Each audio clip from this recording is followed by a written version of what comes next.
जय हिंद दोस्तों। तो हम लोग आज जो है घटना चक्र का पार्ट 2 पढ़ेंगे।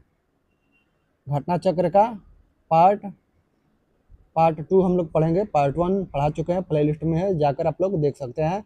और ये आई दृष्टि का है। आई दृष्टि जो है ना घटना चक्र का निकलता है, और इससे जो है सवाल बहुत सारे आते हैं एग्जाम में। ये करंट अफेयर्स का बुक है। इसके पहले तक हम लोग पढ़ चुके हैं, यहाँ से आज पढ़ना है। खेल से हम लोगों को पढ़ना था। चलिए शुरू करते हैं और आगे बढ़ते हैं।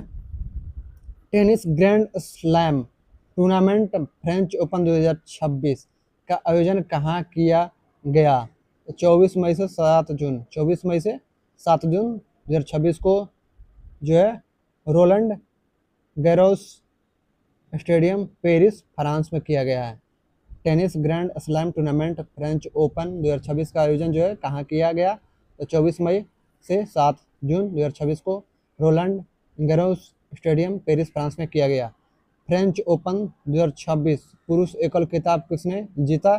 तो अलेक्जेंडर जी रेव जर्मनी। अलेक्जेंडर जी रेव जर्मनी पहला ग्रैंड स्लैम खिताब है इनका। महिला एकल खिताब किसने जीता? महिला एकल खिताब किसने जीता? तो मिर्रा एंड्रीवा रूस की है। मिर्रा एंड्रीवा जो है रूस की है, इन्होंने जीता है। 19वीं इंडियन प्रीमियर लीग आईपीएल 2026 में कितनी टीमों ने भाग लिया? तो ये 10 टीमों ने भाग लिया था। चलिए आगे बढ़ते हैं। आईपीएल 2026 का फाइनल मुकाबला कहाँ खेला जाएगा? आईपीएल 2026 का फाइनल मुकाबला कहाँ खेला गया? तो नरेंद्र मोदी स्टेडियम अहमदाबाद में। चलिए अगला देखते हैं। कौन सी टीम विजेता रही? कौन सी टीम विजेता रही? रॉयल चैलेंजर्स बेंगलुरु लगातार दूसरी किताब है इनकी लगातार। कौन सी टीम उप विजेता बनी? तो गुजरात टाइटंस बनी। फाइनल में प्लेयर ऑफ द मैच कौन बना? तो विराट कोहली, रॉयल चैलेंजर्स बेंगलुरु। इस सीजन का सर्वाधिक मूल्यवान खिलाड़ी कौन बना? तो वैभव सूर्यवंशी, राजस्थान रॉयल्स। सर्वाधिक रनों के लिए ऑरेंज कप किसने जीती? तो वैभव सूर्यवंशी, राजस्थान रॉयल्स, 776 रन। सर्वाधिक विकेट लेकर पर्पल कैप किसने जीती?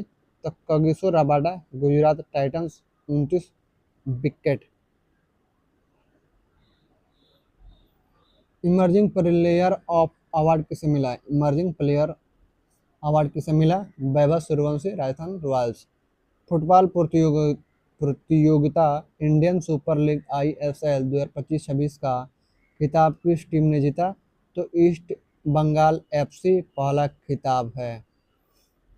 उप विजेता टीम कौन रही? तो मोहन बागान सुपर जॉइंट। बैडमिंटन प्रतियोगिता बीडब्ल्यूएफ थॉमस और उबेर कप 2026 का फाइनल्स कहाँ संपन्न हुआ? तो हॉर्सेस डेनमार्क। थॉमस कप पुरुष 2026 का विजेता कौन बना? तो चीन बना। उप विजेता टीम कौन रही? तो फ्रांस। उबेर कप महिला 2026 का विजेता देश कौन बना? तो दक्षिण कोरिया। फाइनल में दक्षिण कोरिया ने किसको किसको हराया? किसे हराया? तो चीन को हराया। ISSF junior world cup rifle pistol shotgun 2026 कहाँ आयोजित हुआ? तो काहिरा मिस्र में हुआ। पदक तालिका में भारत किस स्थान पर रहा? तो प्रथम स्थान पर रहा। ईशांक्षी जो है रांची झारखंड के 7 वर्षीय तैराक हैं। ईशांक्षी जो है रांची झारखंड के 7 वर्षीय तैराक हैं। ईशांक्षी ने कौन सी उपलब्धि हासिल की है? पाक जल डब्रूमध्य पार कर सबसे कम उम्र के तैराक बनने का रिकॉर्ड बनाया। लॉरियस वर्ल्ड स्पोर्ट्स अवार्ड 2026 कहाँ आयोजित हुए? तो मैड्रिड स्पेन में। चलिए आगे बढ़ते हैं। Laureus world sports man of the year किसे घोषित किया गया? तो कार्लोस अल्कराज, टेनिस स्पेन।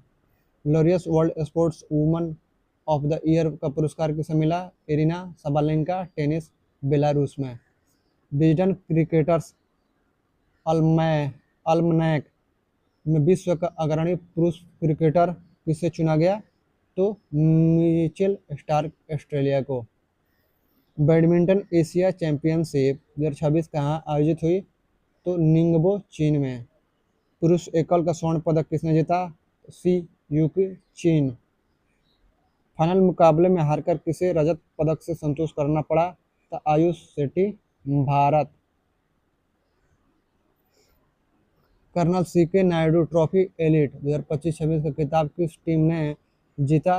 तो तमिलनाडु ने जीता। कौन सी टीम उप विजेता रही? तो महाराष्ट्र रही।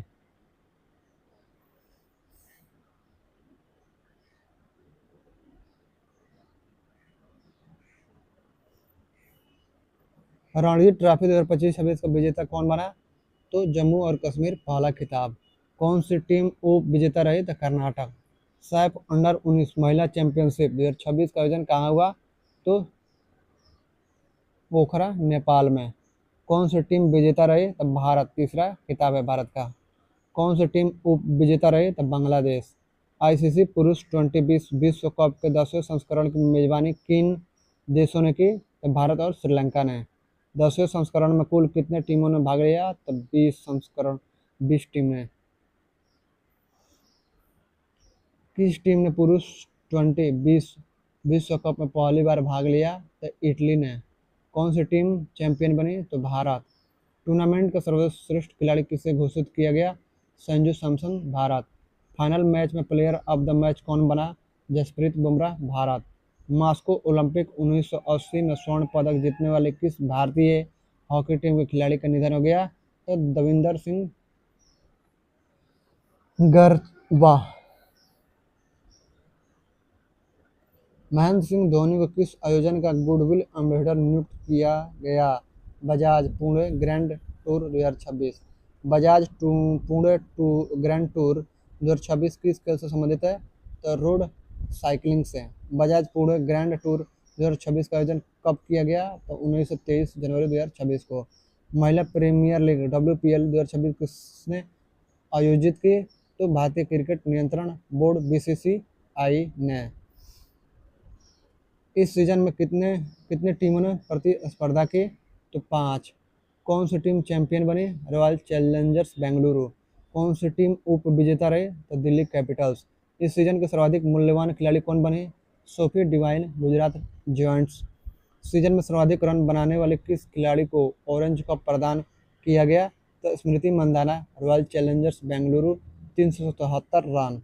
सीजन में सर्वाधिक विकेट लेने वाली किस खिलाड़ी को पर्पल कैप प्रदान किया गया? Sophie Devine, Gujarat giants, 17 wicket. Tennis tournament WTA 125 LNT Mumbai open 2026 कहाँ खेला गया? तो मुंबई, महाराष्ट्र में। महिला एकल स्पर्धा में कौन विजेता बनी? मनान चाया सांदाग समवागकेव, थाईलैंड।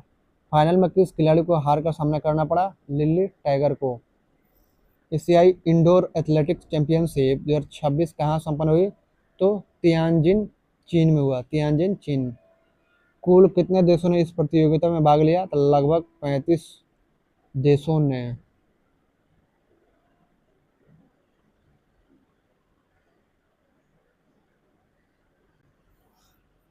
पदक तालिका में पहला स्थान किस देश ने प्राप्त किया? तो चीन ने। 10 स्वर्ण सहित कुल 34 पदक। भारत को कौन सा स्थान मिला? तो 7वां स्थान मिला। भारतीय एथलीट कितने पदक जीतने में सफल हुए? 5 पदक। 1 स्वर्ण, 2 रजत और 2 कांस्य। भारत के लिए एकमात्र स्वर्ण किसने जीता? तेजस्विन शंकर, पुरुष हेप्टाथलॉन। भारत के रजत पदक विजेता कौन थे? ताजिंदर पाल सिंह तूर शॉर्ट पुट और पूजा सिंह ऊंची कूद में। Badminton tournament BWF Orissa masters 2025 कहाँ आयोजित की गई? तो कटक, उड़ीसा में। इस टूर्नामेंट के पुरुष एकल स्पर्धा के खिताब किस खिलाड़ी ने जीता? किरण जॉर्ज, भारत। PIH हॉकी पुरुष जूनियर विश्व कप 2025 की मेजबानी कहाँ की गई? तो चेन्नई और मदुरई, तमिलनाडु में। कौन सी टीम विजेता बनी? तो जर्मनी। 8वां खिताब है। किसे उप विजेता के तौर पर संतोष करना पड़ा? तो स्पेन को। किस टीम ने तीसरा स्थान यानी कांस्य पदक हासिल किया? तो भारत ने। खेलो इंडिया यूनिवर्सिटी गेम्स 2025 KIUG 2025 का मेजबान राज्य कौन था? तो राजस्थान, पहली बार। KIUG 2025 के 7 मेजबान शहर कौन से थे? जयपुर, अजमेर, उदयपुर, जोधपुर, बीकानेर, कोटा और भरतपुर। KIUG 2025 में ओवरऑल चैंपियन कौन बना? चंडीगढ़ विश्वविद्यालय। चंडीगढ़ विश्वविद्यालय ने कुल कितने पदक जीते? 67 पदक, 42 स्वर्ण, 14 रजत, 11 कांस्य। घरेलू football tournament EIFF super cup 2025-26 कहाँ संपन्न हुआ? तो गोवा में। कौन सी टीम चैंपियन बनी? तो FC गोवा, तीसरा खिताब। फीडे शतरंज विश्व कप 2025 की मेजबानी कहाँ की गई? तो आपका गोवा, भारत में। कहाँ? तो गोवा, भारत में। कौन सा शतरंज खिलाड़ी चैंपियन बना? तो जावोखिर सिंदारोव उज्बेकिस्तान का है, ये बना है, शतरंज का खिलाड़ी चैंपियन बना है। Hockey tournament Sultan Azlan Shah cup 2025 कहाँ संपन्न हुआ? इपो, मलेशिया में। कौन सी टीम चैंपियन बनी? बेल्जियम, पहला खिताब। कौन सी टीम उपविजेता रही? तो भारत। टेनिस प्रतियोगिता डेविस कप फाइनल्स 2025 कहाँ संपन्न हुई? बोलोन्गा, इटली में। कौन सी टीम विजेता बनी? Italy. Badminton tournament BWF Australian open 2025 कहाँ आयोजित हुआ? तो सिडनी, ऑस्ट्रेलिया में। BWF ऑस्ट्रेलियन ओपन 2025 की पुरुष एकल स्पर्धा में विजेता कौन बना? लक्ष्य सेन, भारत।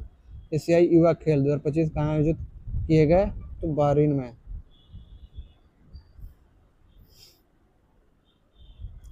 पदक तालिका के शीर्ष 3 स्थानों पर कौन सा देश रहा है? तो आपका चीन पहला, उज्बेकिस्तान दूसरा और कजाकिस्तान तीसरा। चलिए आगे देखते हैं। पदक तालिका में भारत किस स्थान पर रहा? तो 6ठे स्थान पर। भारतीय युवा खिलाड़ी कितने पदक जीतने में सफल हुए? 48 पदक, 13 स्वर्ण, 18 रजत और 17 कांस्य। प्रो कबड्डी लीग के सीजन 12 की खिताब किसने जीता? दबंग दिल्ली केसी, दूसरा खिताब। दबंग दिल्ली केसी, दूसरा खिताब। कौन सी टीम उप विजेता बनी? पुनेरी पल्टन। सैफ अंडर 17 चैंपियनशिप 2025 का आयोजन कहाँ किया गया? तो कोलंबो, श्रीलंका में। सैफ का पूरा नाम क्या है? दक्षिण एशियाई फुटबॉल महासंघ। कौन सी टीम चैंपियन बनी? तो भारत, 7वां खिताब। शतरंज प्रतियोगिता फीडे ग्रैंड स्विस 2025 कहाँ संपन्न हुई? तो समरकंद, उज्बेकिस्तान में। ओपन स्पर्धा का खिताब किसने जीता? अनिश गिरी, नीदरलैंड्स में। C8 क्रिकेट रेटिंग अवार्ड्स 2025 में किसे 2020 आई बॉलर ऑफ द ईयर से सम्मानित किया गया? Varun Chakravarthy. C8 cricket rating awards 2025 में भारत के किस विकेटकीपर बल्लेबाज को साल के सर्वश्रेष्ठ पुरुष 2020 आई बल्लेबाज का पुरस्कार मिला? तो Sanju Samson. C8 lifetime achievement award से किसे सम्मानित किया गया? तो ब्रायन लारा तथा VS चंद्रशेखर। विश्व पैरा एथलेटिक्स चैंपियनशिप 2025 के पदक तालिका में भारत किस स्थान पर रहा? तो 10वें। पुरुष बैलून डी और पुरस्कार 2025 से किसे सम्मानित किया गया? तो उस्मान डेम्बेले। 17वां क्रिकेट पुरुष एशिया कप 2025 का खिताब किसने जीता? तो भारत ने जीता है। इसका उपविजेता कौन रहा? तो पाकिस्तान रहा है। टूर्नामेंट का सर्वश्रेष्ठ खिलाड़ी का पुरस्कार किसे मिला? अभिषेक शर्मा, भारत।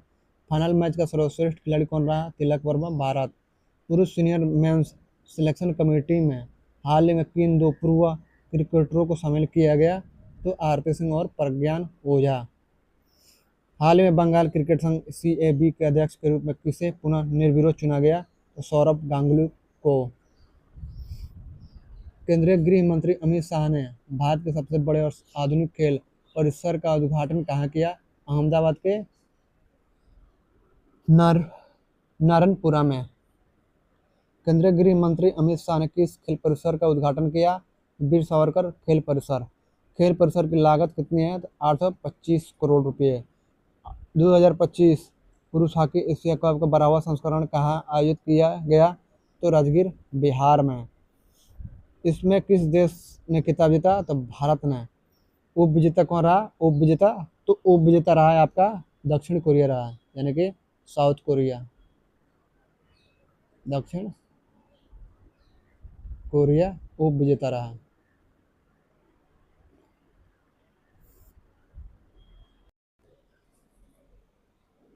जय हिंद दोस्तों। चलिए हम लोग शुरू करते हैं। आज हम लोग पढ़ेंगे राष्ट्रीय परिदृश्य के बारे में पढ़ेंगे। घटना चक्र क्या है? करंट अफेयर्स जो है करंट अफेयर्स है घटना चक्र का। तो करंट नोट्स हम लोग पढ़ रहे हैं घटना चक्र का। और ये घटना चक्र का जो है आपका करंट अफेयर्स है आई दृष्टि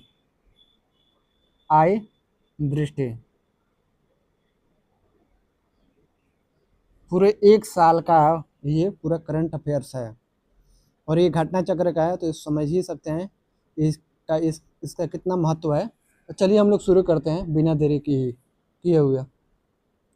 देश की राजनीतिक, सामाजिक, धार्मिक, शैक्षणिक घटनाओं एवं विभिन्न मंत्रालयों की घटनाओं पर नज़र। चलिए आगे देखते हैं। नोएडा इंटरनेशनल एयरपोर्ट 15 जून 2026 को यह लखनऊ नोएडा के मध्य संचालित की गई है। यह लखनऊ और नोएडा के मध्य संचालित की गई है। इस यात्रा में 28 महिला किसान सहित कुल 170 किसान सम्मिलित रहे। इस यात्रा में 28 महिला किसान सहित कुल 170 किसान सम्मिलित रहे।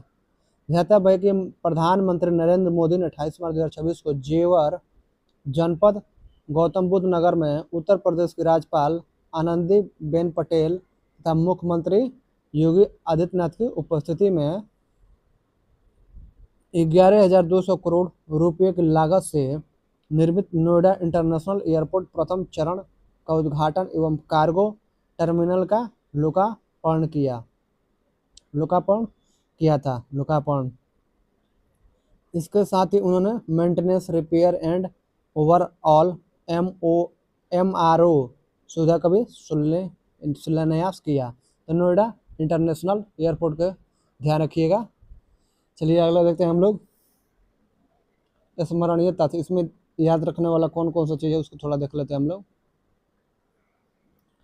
नोएडा इंटरनेशनल एयरपोर्ट प्रथम चरण के उद्घाटन के साथ ही उत्तर प्रदेश देश के सबसे अधिक अंतर्राष्ट्रीय एयरपोर्ट वाले राज्यों में से एक होगा। इसको ध्यान रखना है कि उत्तर प्रदेश जो है सबसे अधिक अंतर्राष्ट्रीय एयरपोर्ट वाले राज्यों में से एक हो गया है। जेवर का यह एयरपोर्ट यमुना एक्सप्रेसवे के किनारे स्थित है। जेवर का यह एयरपोर्ट जो है यमुना एक्सप्रेसवे के किनारे स्थित है और इसे बहुमाध्यमीय परिवहन केंद्र, मल्टी मोडल ट्रांसपोर्ट हब के रूप में योजनाबद्ध किया गया है, जहां सड़क, रेल, मेट्रो और क्षेत्रीय परिवहन प्रणालियों का समेकन होगा। उत्तर प्रदेश में हवाई अड्डों का तेजी से विस्तार हुआ है, जिससे इनकी संख्या बढ़कर 17 पहुंच गई है। तो 17 पहुंच गई है। हवाई अड्डों की संख्या 17 पहुंच गई। कहाँ? तो उत्तर प्रदेश में। ध्यातव्य 25 मार्च 2026 को प्रधानमंत्री नरेंद्र मोदी की अध्यक्षता में केंद्रीय मंत्रिमंडल ने क्षेत्रीय कनेक्टिविटी योजना संशोधित उड़ान को मंजूरी प्रदान की। यह योजना वित्त वर्ष 2026 से 27 से वित्त वर्ष 2035-36 तक 10 वर्षों के लिए लागू की गई है। इसका कुल परिव्यय जो है 28,840 करोड़ रुपये है और इसे भारत सरकार के प्रत्यक्ष बजटीय समर्थन से चलाया जाएगा। 13 मार्च 2026 को नोएडा अंतर्राष्ट्रीय हवाई अड्डा NIA और आकाशा एयर ने नोएडा अंतर्राष्ट्रीय हवाई अड्डे पर आकाशा एयर की पहली maintenance, repair and overall MRO सुविधा स्थापित करने के लिए एक रणनीतिक साझेदारी की घोषणा की थी। चलिए आगे देखते हैं फिर से। Yamuna international airport private limited YIAPL Zurich airport international AG की 100% सहायक कंपनी को ग्रीनफील्ड नोएडा अंतर्राष्ट्रीय हवाई अड्डा परियोजना के विकास, निर्माण और संचालन की जिम्मेदारी सौंपी गई है। Noida international airport NIA Bharat की सतत अवसंरचना यात्रा में एक नया मानक स्थापित करते हुए लाइमस्टोन कैलसाइंड क्ले सीमेंट LC3 का उपयोग करने वाला देश का पहला बड़े पैमाने का प्रोजेक्ट बन गया है। कौन सा? क्ले सीमेंट का, नहीं LC3 लिखेगा या क्ले सीमेंट लिखेगा या लाइमस्टोन कैलसाइंड का। नोएडा इंटरनेशनल एयरपोर्ट उपयोग करने वाला देश का पहला बड़े पैमाने का प्रोजेक्ट बन गया है। चलिए आगे देखते हैं हम लोग।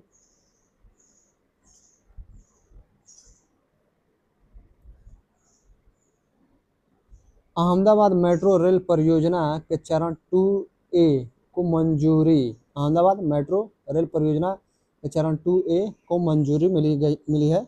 देखते हैं इसमें क्या है। प्रधानमंत्री नरेंद्र मोदी की अध्यक्षता में 10 जून 2026 को केंद्रीय मंत्रिमंडल ने अहमदाबाद मेट्रो रेल परियोजना के चरण 2A को मंजूरी प्रदान की। इस चरण के अंतर्गत जो है 6.032 किलोमीटर लंबा एक नया कॉरिडोर विकसित किया जाएगा। इसमें कुल 5 स्टेशन, 4 एलिवेटेड तथा 1 भूमिगत होंगे। चरण 2A के परिचालन में आने के बाद अहमदाबाद गांधीनगर में सक्रिय मेट्रो रेल नेटवर्क की कुल लंबाई कितना हो जाएगा, तो 77.63 किलोमीटर हो जाएगी। स्मरणीय तथ्य इसमें क्या है, इसको देखते हैं। स्मरणीय तथ्य, इस परियोजना की कुल लागत जो है, जिसमें निर्माण अवधि के दौरान ब्याज जो है IDC इंटरेस्ट ड्यूरिंग कंस्ट्रक्शन भी शामिल है, जो 2169.04 करोड़ रुपए हो गई। इसमें चरण 2A कॉरिडोर के स्टेशनों का नाम इस प्रकार है: आश्रम रोड, कोटेश्वर प्राचीन मंदिर, साबरमती नदी, सरदार नगर तथा एयरपोर्ट। अहमदाबाद मेट्रो रेल परियोजना का चरण 2A शहर के अवसंरचनात्मक विकास की दिशा में एक महत्वपूर्ण कदम है। अहमदाबाद मेट्रो रेल परियोजना के चरण 2A के जुड़ने तथा अहमदाबाद एवं गांधीनगर में मेट्रो नेटवर्क के विस्तार से पारंपरिक जीवाश्म ईंधन आधारित परिवहन की तुलना में कार्बन उत्सर्जन में जो है उल्लेखनीय कमी आ सकती है, जिससे पर्यावरण संरक्षण को बढ़ावा मिलेगा। चलिए आगे देखते हैं। अहमदाबाद मेट्रो चरण 2A के निर्माण कार्य में लगभग 2000 व्यक्तियों को रोजगार मिलेगा, जबकि इसके संचालन एवं रख रखाव, ऑपरेशन एंड मेंटेनेंस के दौरान लगभग 500 व्यक्तियों के कार्यरत रहने की संभावना है। प्रधानमंत्री मोदी की 5 देशों की यात्रा देखते हैं। प्रधानमंत्री नरेंद्र मोदी ने 15 से 20 मई 26 तक संयुक्त अरब अमीरात UAE और 4 प्रमुख यूरोपीय देशों नीदरलैंड्स, स्वीडन, नॉर्वे और इटली की एक अत्यंत महत्वपूर्ण विदेश यात्रा संपन्न की। पहला, संयुक्त अरब अमीरात UAE यात्रा। प्रधानमंत्री मोदी ने अपनी यात्रा के पहले चरण में 15 मई 2026 को जो है UAE का दौरा किया और राष्ट्रपति शेख मोहम्मद बिन जायद, राष्ट्रपति कौन है UAE के, तो राष्ट्रपति UAE के शेख मोहम्मद बिन जायद अल नहयान से मुलाकात की। UAE भारत का तीसरा सबसे बड़ा व्यापारिक भागीदार है और पिछले 25 वर्षों में निवेश का 7वां सबसे बड़ा स्रोत है। UAE भारत की कच्चे तेल की आवश्यकता का लगभग 11% यानी चौथा सबसे बड़ा स्रोत है और LPG का लगभग 40% सबसे बड़ा स्रोत पूरा करता है। कौन, तो UAE, किसका, तो भारत का।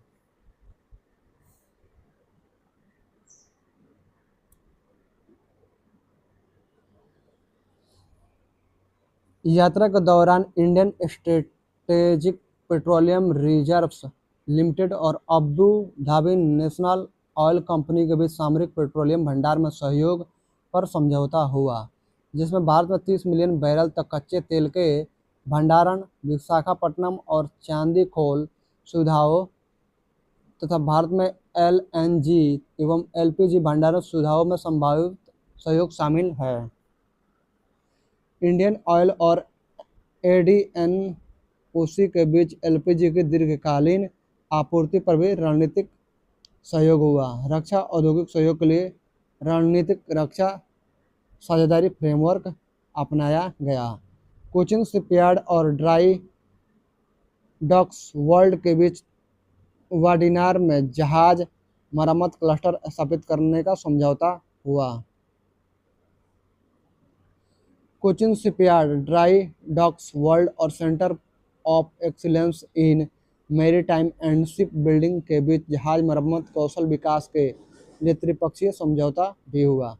UAE से भारत में $5 बिलियन के निवेश की घोषणा भी महत्वपूर्ण रही।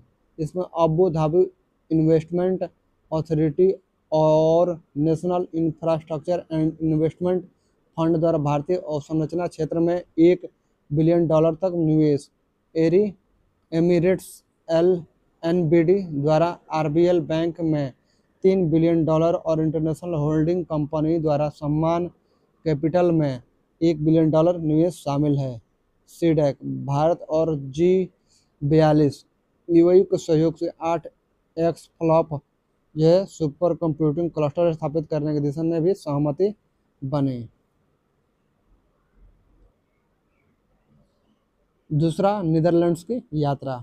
वर्ष 2017 के बाद प्रधानमंत्री मोदी की यह दूसरी नीदरलैंड्स यात्रा है। 15 से 17 मई 2026 थी, जहां उन्होंने डच प्रधानमंत्री रॉब जेटेन तथा किंग विलेम अलेक्जेंडर और क्वीन मैक्सिमा से मुलाकात की। भारत और नीदरलैंड्स के द्विपक्षीय संबंधों को रणनीतिक साझेदारी के स्तर तक बढ़ाने हेतु वर्ष 2026 से 30 का रोडमैप अपनाया गया। जल प्रबंधन के क्षेत्र में प्रधानमंत्री मोदी और डच प्रधानमंत्री ने अपस्लाउट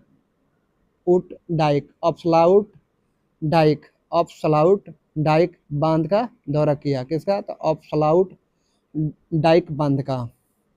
जल शक्ति मंत्रालय और नीदरलैंड के अवसंरचना एवं जल प्रबंधन मंत्रालय के बीच गुजरात की कल्पसर परियोजना पर तकनीकी सहयोग का आशय पत्र भी हस्ताक्षरित हुआ।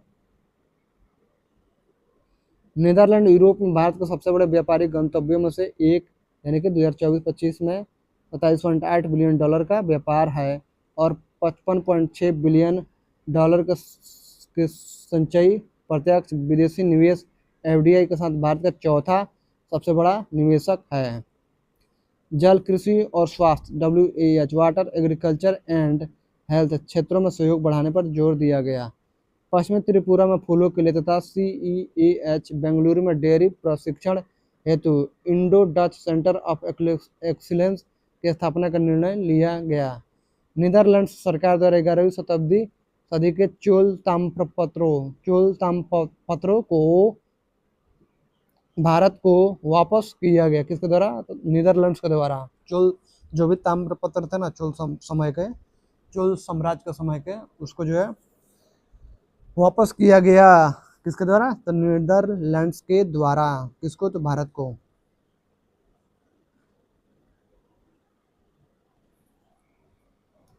संपन्न समझौते दस्तावेज MOU इस प्रकार रहे। क्रिटिकल मिनरल्स, प्रौद्योगिकी, नवीकरणीय और हरित ऊर्जा संक्रमण, व्यापार, मोबिलिटी एवं प्रवासन, जल प्रबंधन, कृषि, स्वास्थ्य, सीमा शुल्क और शिक्षा आदि के क्षेत्र में कुल 14 समझौते या दस्तावेज MOU पर साइन किए गए। धौलेरा गुजरात में भारत का पहला फ्रंट एंड सेमीकंडक्टर फैब, यानी कि धौलेरा में जो है गुजरात में पड़ता है, तो यहाँ पर भारत का पहला फ्रंट एंड सेमीकंडक्टर फैब स्थापित करने के लिए डच कंपनी ASML और टाटा इलेक्ट्रॉनिक्स के बीच क्या हुआ कि समझौता हुआ। उच्च शिक्षा के क्षेत्र में नालंदा यूनिवर्सिटी और ग्रोनिंगन यूनिवर्सिटी के बीच MOU पर हस्ताक्षर हुआ। ग्रोनिंगन यूनिवर्सिटी के बीच। ये कहाँ है? तो नीदरलैंड्स में है। नीदरलैंड में ये है यूनिवर्सिटी। ये कौन सा? तो ग्रोनिंगन और ये नालंदा तो आपका बिहार। लीडेन यूनिवर्सिटी लाइब्रेरी और भारतीय पुरातत्व सर्वेक्षण ESI के बीच जो है क्या हुआ? MOU पर साइन किया गया।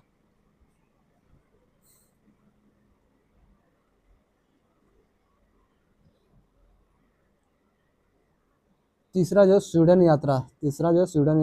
प्रधानमंत्री मोदी ने स्वीडन के प्रधानमंत्री उल्फ क्रिस्टारसन के निमंत्रण पर 17 से 28 मई 2026 के मध्य गोथेनबर्ग का दौरा किया। प्रधानमंत्री मोदी ने गोथेनबर्ग में यूरोपीय आयोग की अध्यक्षा उर्सुला वान डेर लेयन के साथ यूरोपीय राउंड टेबल फॉर इंडस्ट्री में मुख्य अतिथि के रूप में भी शामिल हुई। यह मंच प्रमुख उद्योगपतियों का अखिल यूरोपीय मंच है। भारत और स्वीडन ने अपने संबंधों को रणनीतिक साझेदारी के स्तर तक बढ़ाया और वर्ष 2026 से 30 तक संयुक्त कार्य योजना दस्तावेज अपनाया। स्वीडन में प्रधानमंत्री मोदी को royal order of the polar star, degree commander, grand cross प्रदान किया गया। यह सम्मान पाने वाले पहले एशियाई नेता है। कौन? तो यही प्रधानमंत्री मोदी जी। 4 नंबर देखिए, नॉर्वे यात्रा में तीसरा भारत नार्डिक शिखर सम्मेलन। पिछले 43 वर्षों में किसी भारतीय प्रधानमंत्री की पहली नॉर्वे 1819 मई 2026 यात्रा थी। यहाँ प्रधानमंत्री मोदी ने नॉर्वे के प्रधानमंत्री जोनास गाहर स्टोर तथा किंग हेराल्ड पंचम और क्वीन सोंजा से मुलाकात की। प्रधानमंत्री मोदी ने नॉर्वे के प्रधानमंत्री के साथ भारत नॉर्वे व्यापार और अनुसंधान शिखर सम्मेलन को संबोधित किया। नॉर्वे ने इंडो पैसिफिक ओशियन इनिशिएटिव आईपीओआई में शामिल होने की घोषणा की और भारत ने नोर शिपिंग 2027 में इंडिया पेविलियन लगाने का निर्णय लिया। चलिए अगला देखते हैं हम लोग। इसरो और नॉर्वेजियन स्पेस एजेंसी के बीच जो है अंतरिक्ष के शांतिपूर्ण उपयोग और अन्वेषण पर फ्रेमवर्क समझौता हुआ। नॉर्वे के गवर्नमेंट पेंशन फंड ग्लोबल जीपीएफजी द्वारा भारतीय पूंजी बाजार में लगभग $28 बिलियन का निवेश किया गया। 19 मई 2026 को ओस्लो में तीसरा जो है भारत नार्डिक शिखर सम्मेलन यानी थर्ड इंडियन नार्डिक समिट आयोजित हुआ, जिसमें प्रधानमंत्री मोदी के साथ नॉर्वे, डेनमार्क, फिनलैंड, आइसलैंड और स्वीडन के प्रधानमंत्रियों ने हिस्सा लिया। किसमें? तो ओस्लो में जो हुआ था भारत नार्डिक शिखर सम्मेलन में। चौथा भारत नार्डिक शिखर सम्मेलन जो है शिखर सम्मेलन हेलसिंकी। चौथा जो है आपका चौथा भारत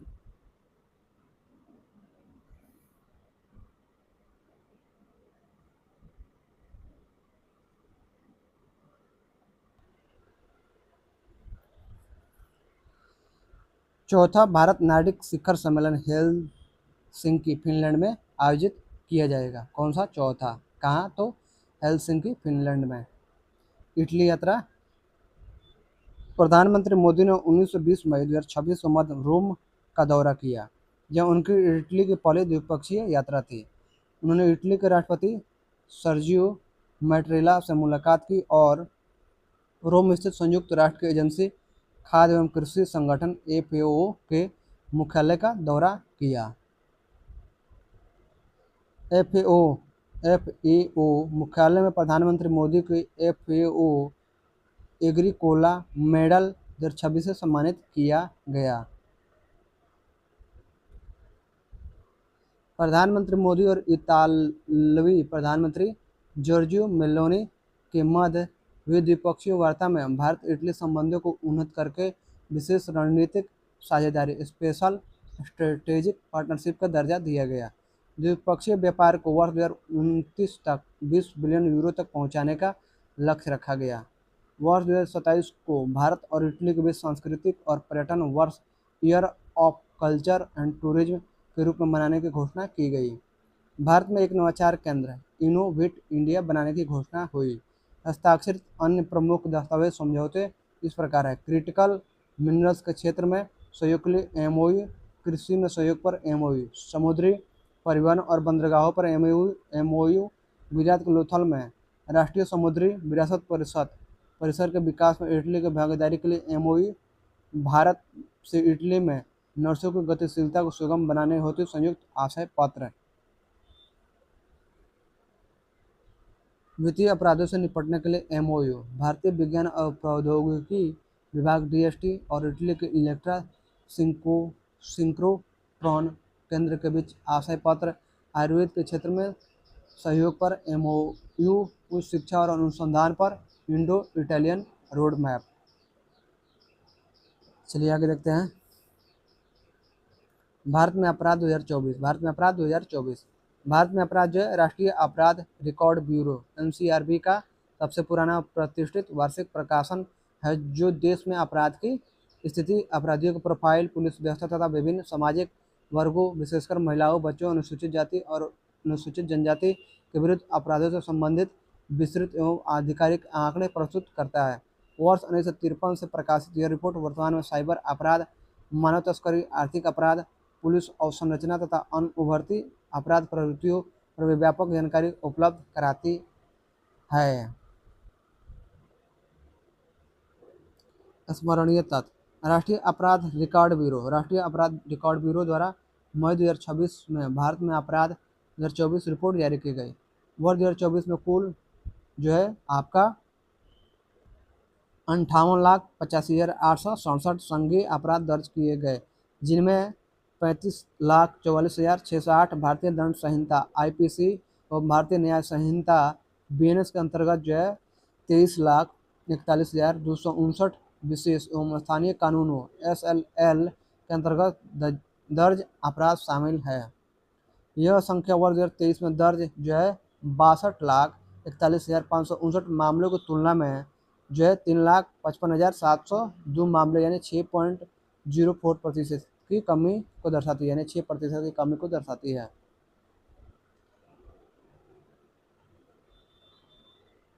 प्रति लाख जनसंख्या पर दर्ज अपराध दर जो है वर्ष 2023 के 448.3 से घटकर वर्ष 2024 में 418.9 हो गई।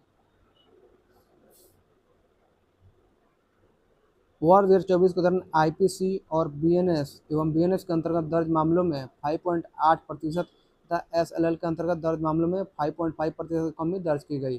कुछ संज्ञेय अपराधों में आईपीसी एवं बीएनएस अपराधों की हिस्सेदारी जो है 60.02% तथा एसएलएल अपराधों की हिस्सेदारी जो है 39.8% रही। वर्ष 2024 में मानव शरीर को प्रभावित करने वाले अपराधों के कुल जो है 8,72,228 मामले दर्ज किए गए, जो आईपीसी एवं बीएनएस के अंतर्गत दर्ज कुल अपराधों का 24.6% है। इनमें चोट यानी हर्ट के कितने मामले हैं, तो 4,41,996 मामले हैं, यानी 50.7% सर्वाधिक रहे हैं। इसके बाद लापरवाही से मृत्यु यानी कॉजिंग डेथ बाई नेग्लिजेंस के कितना है, तो 1,69,493 मामले यानी 19.4% है। तथा अपहरण एवं व्यापहरण किडनैपिंग एंड एबडक्शन के 96,079 मामले यानी 11 पॉइंट दर्ज किए गए। वर्ष 2024 में महिलाओं एवं बच्चों के विरुद्ध अपराधों के कुल जो है 2,84,530 मामले दर्ज किए गए, जो आईपीसी एवं बीएनएस के अंतर्गत कुल अपराधों का 8% है। इनमें पति अथवा उसके रिश्तेदारों द्वारा क्रूरता यानी क्रूएल्टी बाई हस्बैंड और हिज रिलेटिव्स के जो है 1,20,227 मामले यानी 42.3% सर्वाधिक रहे। इसके बाद महिला की लज्जा भंग करने के आशय से हमला assault on woman with intent to outrage her modesty के 48,303 मामले यानी 17.3% तथा बलात्कार यानी रेप के 29,536 मामले यानी 10.4% दर्ज किए गए। इससे उतना डीपली नहीं पूछता है सवाल, इससे समझ गए, लेकिन दिया गया है इसलिए पढ़ा दे रहे हैं। वर्ष 2024 में हत्या के कुल 27,049 मामले दर्ज किए गए हैं, जो वर्ष 2023 के 27,721 मामलों की तुलना में 2.4% कम है। वर्ष 2024 में अपहरण एवं व्यपहरण के कुल 96,079 मामले दर्ज किए गए हैं, जो वर्ष 2023 के 1,13,564 मामलों की तुलना में 15.4% कम है। इसमें से सवाल नहीं पूछे जाते हैं, इसलिए मैं जल्दी जल्दी करा रहा हूँ। वर्ष 2024 में आर्थिक अपराधों के कुल 2,14,379 मामले दर्ज किए गए, जो वर्ष 2023 के 2,04,973 मामलों की तुलना में 4.6% अधिक है। आर्थिक अपराधों को 3 प्रमुख श्रेणियों जालसाजी, धोखाधड़ी एवं कपट फॉर्जेरी, चीटिंग एंड फ्रॉड यानी एफसीएफ, आपराधिक न्यासभंग क्रिमिनल ब्रीच ऑफ ट्रस्ट तथा नकली मुद्रा कूट रचना काउंटर फाइटिंग में से एफसीएफ के 1,92,382 मामले सर्वाधिक दर्ज किए गए। इसके बाद आपराधिक न्यासभंग के 21,251 मामले तथा कूट रचना के 746 मामले दर्ज किए गए।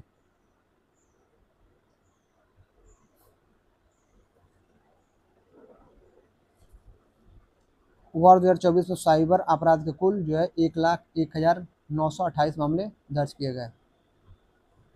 गए, जो वर्ष 2023 के 86,420 मामलों की तुलना में 17.9% अधिक है, यानी कि साइबर अपराध बढ़ा है 2024 में। इस श्रेणी में अपराध में 6.2% से बढ़कर 7.3 प्रति लाख जनसंख्या हो गई बढ़कर। वर्ष 2024 में दर्ज साइबर अपराध में धोखाधड़ी फ्रॉड सबसे प्रमुख कारण है, जिसके कारण 73,987 मामले यानी 72.6% दर्ज किए गए। इसके बाद यौन शोषण यानी सेक्सुअल एक्सप्लॉयटेशन के 3,190 मामले यानी 3.1% तथा उगाही जबरन वसूली एक्सटॉर्शन के कितना है 2,536 मामले यानी 2.5% दर्ज किए गए। वर्ष 2024 के दौरान जो है आपका 8,21,100 नकली भारतीय मुद्रा नोट यानी fake Indian currency notes FICN जब्त किए गए, जिनका कुल मूल्य जो है कितना है तो इतना है, कितना तो 54.62 करोड़ रुपये है, 54.62 करोड़ रुपये है। वर्ष 2024 में IPC एवं BNS अपराधों के अंतर्गत सर्वाधिक आरोप पत्र दाखिल दर चार्ज सीटिंग रेट वाले राज्य केंद्र शासित प्रदेशों में केरल जो है 94.5% प्रथम स्थान पर रहा है। इसके बाद पुदुचेरी जो है 91.0% पर रहा है, यानी 91% पर, तथा पश्चिम बंगाल 90.6% का स्थान रहा। वर्ष 2024 में 19 महानगरों में IPC एवं BNS अपराधों के अंतर्गत सर्वाधिक आरोप पत्र दाखिल दर चार्ज सीटिंग रेट कोलकाता में जो है 95.3% में दर्ज की गई। इसके बाद कोझिकोड में 93.5% तथा कोची 92.9% का स्थान रहा। असम ने समान नागरिक संहिता विधेयक 2026 प्रस्तुत किया। असम ने व्यक्तिगत कानूनों में सुधार की दिशा में बड़ा विधायी कदम उठाते हुए समान नागरिक संहिता असम 2026 विधेयक को विधानसभा में प्रस्तुत किया। यह विधेयक 25 मई 2026 को असम विधानसभा में संसदीय कार्य मंत्री अतुल बोरा, संसदीय कार्य मंत्री कौन है, अतुल बोरा ने मुख्यमंत्री हिमंत बिस्वा शर्मा की ओर से प्रस्तुत किया गया। बाद में 27 मई 2026 को असम विधानसभा ने इसे पारित कर दिया। यह विधेयक असम के सभी निवासियों, अनुसूचित जनजातियों को छोड़कर के लिए विवाह, तलाक, उत्तराधिकार, विरासत और लिव इन संबंधों से संबंधित मामलों में एक समान कानूनी ढांचा प्रस्तावित करता है। स्मरणीय तथ्य देखिए, यह विधेयक असम के निवासियों को विवाह, तलाक, उत्तराधिकार, विरासत और लिव इन संबंधों के मामलों में लागू होने वाला समान नागरिक ढांचा प्रस्तावित करता है। इसका उद्देश्य धर्म आधारित व्यक्तिगत कानूनों के स्थान पर एक समान नागरिक व्यवस्था लाना है, ताकि कानूनी समानता, लैंगिक न्याय और पारदर्शिता बढ़ सके। विधेयक अनुसूचित जनजातियों को अपने दायरे से बाहर करता है। यह छूट संविधान का अनुच्छेद जो है 366 के सरप्लस 25 और अनुच्छेद 342 के अर्थ में अनुसूचित जातियों पर लागू है। विधेयक असम मुस्लिम विवाह और तलाक अनिवार्य पंजीकरण अधिनियम 2024 को निरस्त करने का भी प्रस्ताव रखता है। विधेयक विवाह के लिए एक पत्नीवाद, एक पत्नीत्व यानी मोनोगैमी को मूल नियम बनाता है। इसका अर्थ है कि किसी व्यक्ति के लिए एक समय में एक ही वैध विवाह मान्य होगा। विवाह की न्यूनतम आयु पुरुष के लिए 21 वर्ष और महिला के लिए 18 वर्ष निर्धारित की गई है। विधेयक कानूनी समानता और सांस्कृतिक विविधता का भी संतुलन बनाने का प्रयास करता है। विवाह को वैदिक विवाह, होम चकलोंग विवाह, सप्तपदी, आशीर्वाद, निकाह, होली यूनियन और आनंद कारज जैसे मौजूदा धार्मिक या प्रथागत पद्धतियों से संपन्न किया जा सकेगा। विधेयक सभी विवाहों और तलाकों के पंजीकरण को अनिवार्य बनाता है। विवाह के 60 दिनों के भीतर दंपति को उपपंजीयक के समक्ष विवाह ज्ञापन प्रस्तुत करना होगा। तलाक के मामले में भी पंजीकरण अनिवार्य होगा। विधेयक लिव इन संबंधों के पंजीकरण को भी अनिवार्य बनाता है। ऐसे संबंधों का पंजीकरण 1 महीने के भीतर किया जाना प्रस्तावित है। लिव इन संबंध से जन्मे बच्चे को पूर्ण रूप से वैध माना जाएगा। यदि कोई महिला अपने लिव इन साथी द्वारा छोड़ दी जाती है तो वह न्यायालय के माध्यम से आर्थिक भरण पोषण का दावा कर सकती है। चलिए आगे देखते हैं हम लोग। भारत में स्कूली शिक्षा प्रणाली नीति आयोग रिपोर्ट। भारत में स्कूली शिक्षा प्रणाली नीति आयोग रिपोर्ट।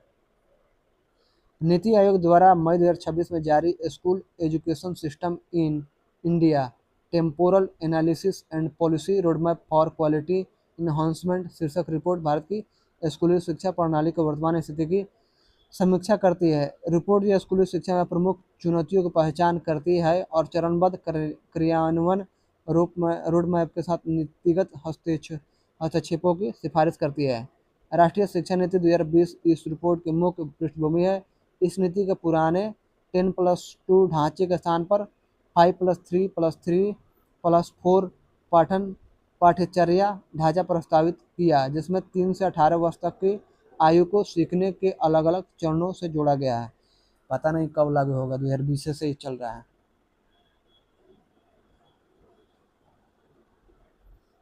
स्मरणीय तथ्य: यह रिपोर्ट पहुंच, नामांकन, आधारभूत संरचना, समानता, समावेशन, डिजिटल एकीकरण और अधिगम परिणामों पर केंद्रित है। अभी अथी आया था, रिपोर्ट आया, तो उसमें जो सरकारी स्कूल का जो क्या बच्चों की जनसंख्या कम हो गई है, उसमें जो है ना बच्चे जो जा रहे थे वो उनकी संख्या कम हो गई है। और यहाँ पर नई शिक्षा नीति लागू हो रही है। पहले तो स्कूल का इंफ्रास्ट्रक्चर सही करना होगा, टीचर सही करना होगा, उस लेवल के टीचर लाने पड़ेंगे, बहुत सारी चीज़ें हो गई। 6 साल हो गया, ये होते रह जाएगा। चलिए, ये 2030 के पहले तक कुछ नहीं होने वाला है। रिपोर्ट के अनुसार यूडाइस प्लस, अब इथेनॉल वाला जो प्रॉब्लम चल रहा है, लोगों की गाड़ी खराब हो रहा है, सरकार को क्या मतलब? सरकार पूरा लूट रही है, पूरा लूटने में लगी है। अपने नितिन गडकरी अपने बच्चों को जो है ना अमीर बनाने में लगे हैं, लोगों को मतलब समझिए कि महंगी महंगी 1.5 करोड़ की कार खराब हो जा रही है। मनीष कश्यप की कार खड़ी हुई है, लोगों का गाड़ी का माइलेज कम हो गया। मेरी नई गाड़ी है, उसका माइलेज मतलब 30 का दे रहा है। जो 50 एवरेज जो है, 50 एवरेज जिसका था वो 30 का एवरेज दे रही है, 30 का एवरेज। मतलब इतनी ज़्यादा खराब हो गई है, लोगों की गाड़ियों के मतलब माइलेज ही खराब होता है, धीरे धीरे इंजन धीरे धीरे ख़त्म हो रहा है। और ये बस लूटने में लगे हैं, अपने बेटे को वो अमीर बनाने में लगे हैं। क्या प्रॉब्लम है? भाग जाएंगे, विदेशों में चले जाएंगे। इंडिया में कोई भी नेता का बेटा थोड़ा ना पढ़ता है, उनको क्या मतलब है इंडिया के लोगों से? बस नेता बन गए, बस लूट लो और भागो, विदेश जाओ। जैसे पाकिस्तान में जितने भी जनरल से लेकर जितने प्रधानमंत्री, राष्ट्रपति सब भागते हैं विदेश में, लंदन तंदन जाकर, वैसे लूट कर पाकिस्तान को, लंदन में जाकर वहाँ पहुँचते हैं दूसरे देशों में। वैसे ही ये भी है, जो भी पेपर हो रहा है सब का सब मतलब सारा का सारा पेपर आउट, सब का सब पेपर मतलब लीक हो जा रहा है। जो भी पेपर हो रहा है सब का पेपर लीक हो जा रहा है। रोड बन रहा है उसी वैसे ही दशा है। मतलब सारा सिस्टम ही मतलब इतना बेकार हो गया है जिसका हिसाब नहीं है। चलिए आगे बढ़ते हैं, ये सब बिना मतलब के सब। रिपोर्ट के अनुसार यूडाइस प्लस 2024-25 में भारत में 14.71 लाख से अधिक विद्यालय, 24.69 करोड़ विद्यार्थी और लगभग 1.01 करोड़ शिक्षक दर्ज हैं। 15 लाख आएंगे, अच्छे दिन आएंगे, 100 स्मार्ट सिटी बनेगा, ये बनेगा, वो बनेगा, बनते रह जाएगा। रिपोर्ट के अनुसार कुल स्कूली नामांकन 2014-15 में 26.95 करोड़ था, जो 2024-25 में घटकर 24.69 करोड़ हो गया। देखिए, फिर अभी आया है डेटा कुछ दिन पहले, उसमें भी घटा है। रिपोर्ट इस गिरावट को 3 कारणों से जोड़ती है: जनसांख्यिकीय परिवर्तन, विशेषकर घटती प्रजनन दर, कम नामांकन वाले विद्यालयों का समेकन और उच्च कक्षाओं में बच्चों को बनाए रखने की चुनौती। सरकारी विद्यालय अभी भारत की शिक्षा व्यवस्था का मुख्य आधार है, पर उनका नामांकन हिस्सा घटा है। वर्ष 2014-15 में कुल नामांकन का 15.3% सरकारी विद्यालयों में था, जो 2024-25 में घटकर जो है 49.25% हो गया। इस अवधि में निजी गैर सहायता प्राप्त विद्यालयों का हिस्सा जो है 31.7% से बढ़कर 38.8% हो गया। यह बदलाव परिवारों के निजी शिक्षा के प्रति बढ़ती आकांक्षा को दिखाता है। इसमें अंग्रेजी माध्यम, अनुशासन, रोजगारोन्मुख शिक्षा, बेहतर परिणाम और गुणवत्ता की धारणा जैसे कारक शामिल है। रिपोर्ट के अनुसार प्राथमिक और उच्च प्राथमिक स्तर पर भागीदारी मजबूत है, लेकिन माध्यमिक और उच्च उच्चतर माध्यमिक स्तर पर गिरावट दर्ज की गई है।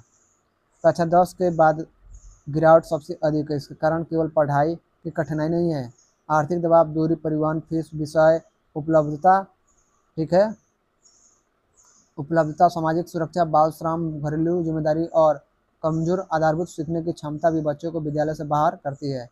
रिपोर्ट के अनुसार लगभग आधे विद्यालय केवल प्राथमिक कक्षाएं चलाते हैं और केवल जो 5.4% विद्यालय कक्षा 1 से 12 तक निरंतर शिक्षा देते हैं। इसका सीधा प्रभाव बच्चों की निरंतरता पर पड़ता है। रिपोर्ट के अनुसार प्राथमिक स्तर पर ड्रॉप आउट बहुत कम हुआ है। होगा ही, नेता के बच्चे सरकारी में पढ़ेंगे ही नहीं, अधिकारी के बच्चे सरकारी में पढ़ेंगे ही नहीं, तो पढ़ेगा कौन? गरीब के बच्चे वैसे बस टाइम पास करिए, बस जैसे तैसे कहाँ से जाएंगे। पढ़ाई उस लेवल की होती तो 12 क्लास का लड़का पटना में जाकर, कोटा में जाकर, दिल्ली में जाकर, यहाँ जाकर, वहाँ जाकर पढ़ाई थोड़ा ना करता।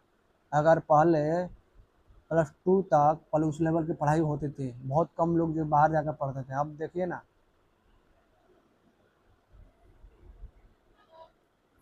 चीन में ये सब नहीं है। चीन में जो है ना, ये सब जो चल रहा है, ये सब है ही नहीं।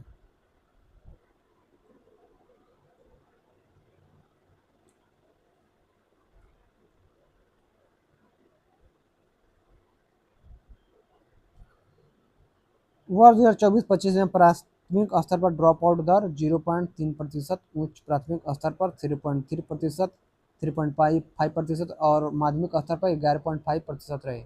इसका अर्थ है कि प्राथमिक स्तर पर पकड़ मजबूत है, लेकिन माध्यमिक स्तर पर लगभग हर 10 में से एक बच्चा शिक्षा प्रणाली छोड़ देता है। रिपोर्ट के अनुसार लड़कियों की भागीदारी में सुधार हुआ है। उच्चतर माध्यमिक स्तर पर लड़कियों का सकल नामांकन अनुपात जो है 14-15 के 45.9% बढ़कर 2024-25 में 60.9% हुआ है। अनुसूचित जनजाति विद्यार्थियों का उच्च प्राथमिक सकल नामांकन अनुपात जो है 2014-15 के 89.97% बढ़कर 2024-25 में 99.5% हुआ। माध्यमिक स्तर पर यह 72.1% बढ़कर 81.3% हुआ। विद्यालय में बिजली, शौचालय, कंप्यूटर, इंटरनेट और स्मार्ट कक्षाओं जैसी सुविधाओं में विस्तार हुआ है। बिजली वाले विद्यालय 2014-15 के 55.96% बढ़कर 2014-15 में 91.9% हो गए।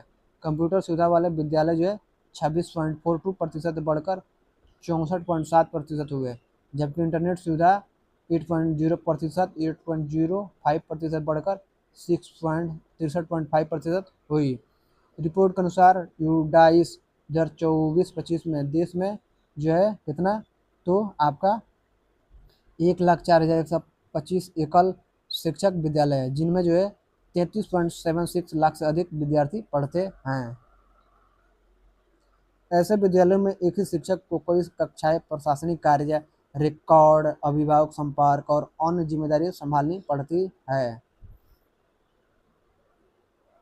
इसरो कक्षा विशिष्ट शिक्षण और व्यक्तिगत ध्यान प्रभावित होता है। इससे जो है कक्षा विशिष्ट शिक्षण और व्यक्तिगत ध्यान प्रभावित होता है।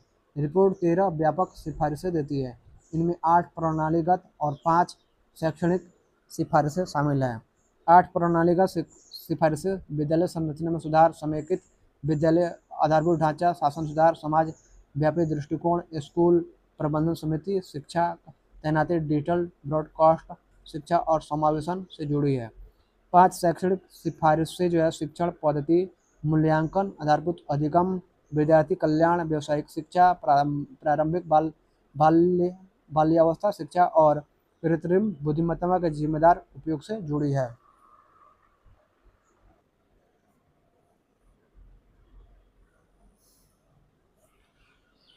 2 अन्य सेमीकंडक्टर परियोजनाओं को मंजूरी।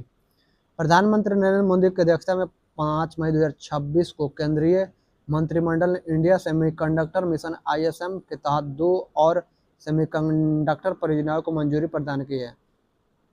इनमें देश की पहली वाणिज्यिक मिनी माइक्रो LED डिस्प्ले निर्माण सुविधा, जो गैलियम नाइट्राइड (GaN) प्रौद्योगिकी पर आधारित होगी, तथा एक सेमीकंडक्टर पैकेजिंग सुविधा शामिल है। स्मरणीय तथ्य देखते हैं। ध्यातव्य के स्वीकृत दोनों परियोजनाएं गुजरात में स्थापित की जाएंगी। इन पर कुल लगभग जो है कितना, तो 3,936 करोड़ रुपये का निवेश किया जाएगा तथा इनके माध्यम से लगभग 2,230 कुशल पेशेवरों के लिए रोजगार के अवसर सृजित होने की संभावना है। स्वीकृत परियोजनाएं हैं crystal matrix limited CML। Crystal matrix limited Gujarat के धौलेरा में कंपाउंड सेमीकंडक्टर फैब्रिकेशन तथा ATMP assembly testing marketing and packaging की एकीकृत सुविधा स्थापित करेगी। यह इकाई mini micro LED display module का निर्माण करेगी।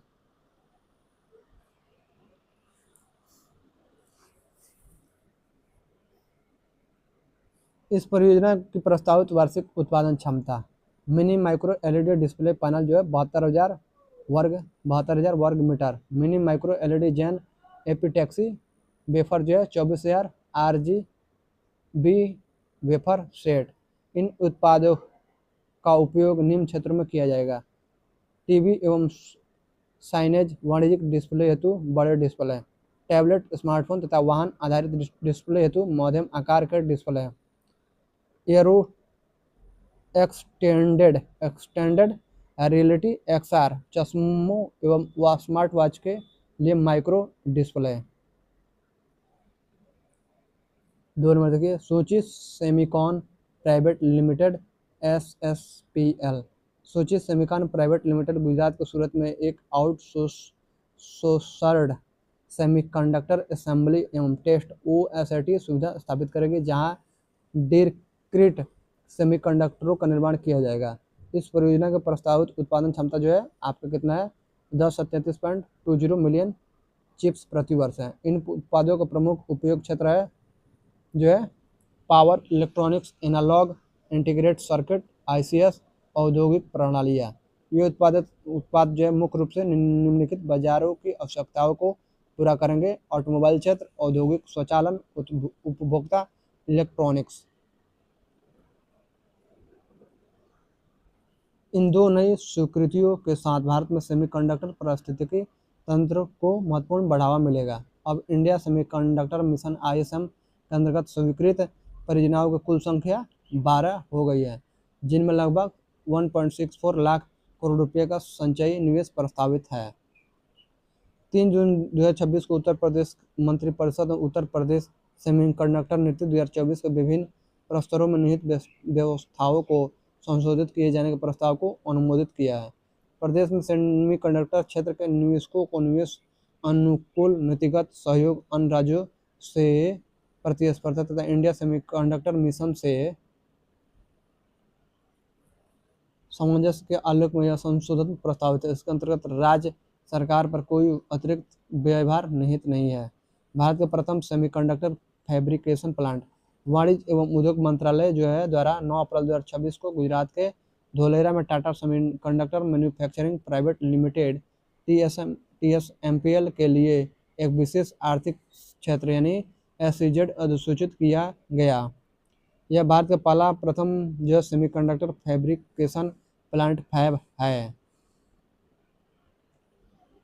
फैब का अर्थ यह असेंबली और पैकेजिंग से अलग एक अत्यंत पूंजी गहन इकाई है, जहाँ सिलिकॉन वेफर पर वास्तविक चिप का निर्माण किया जाता है।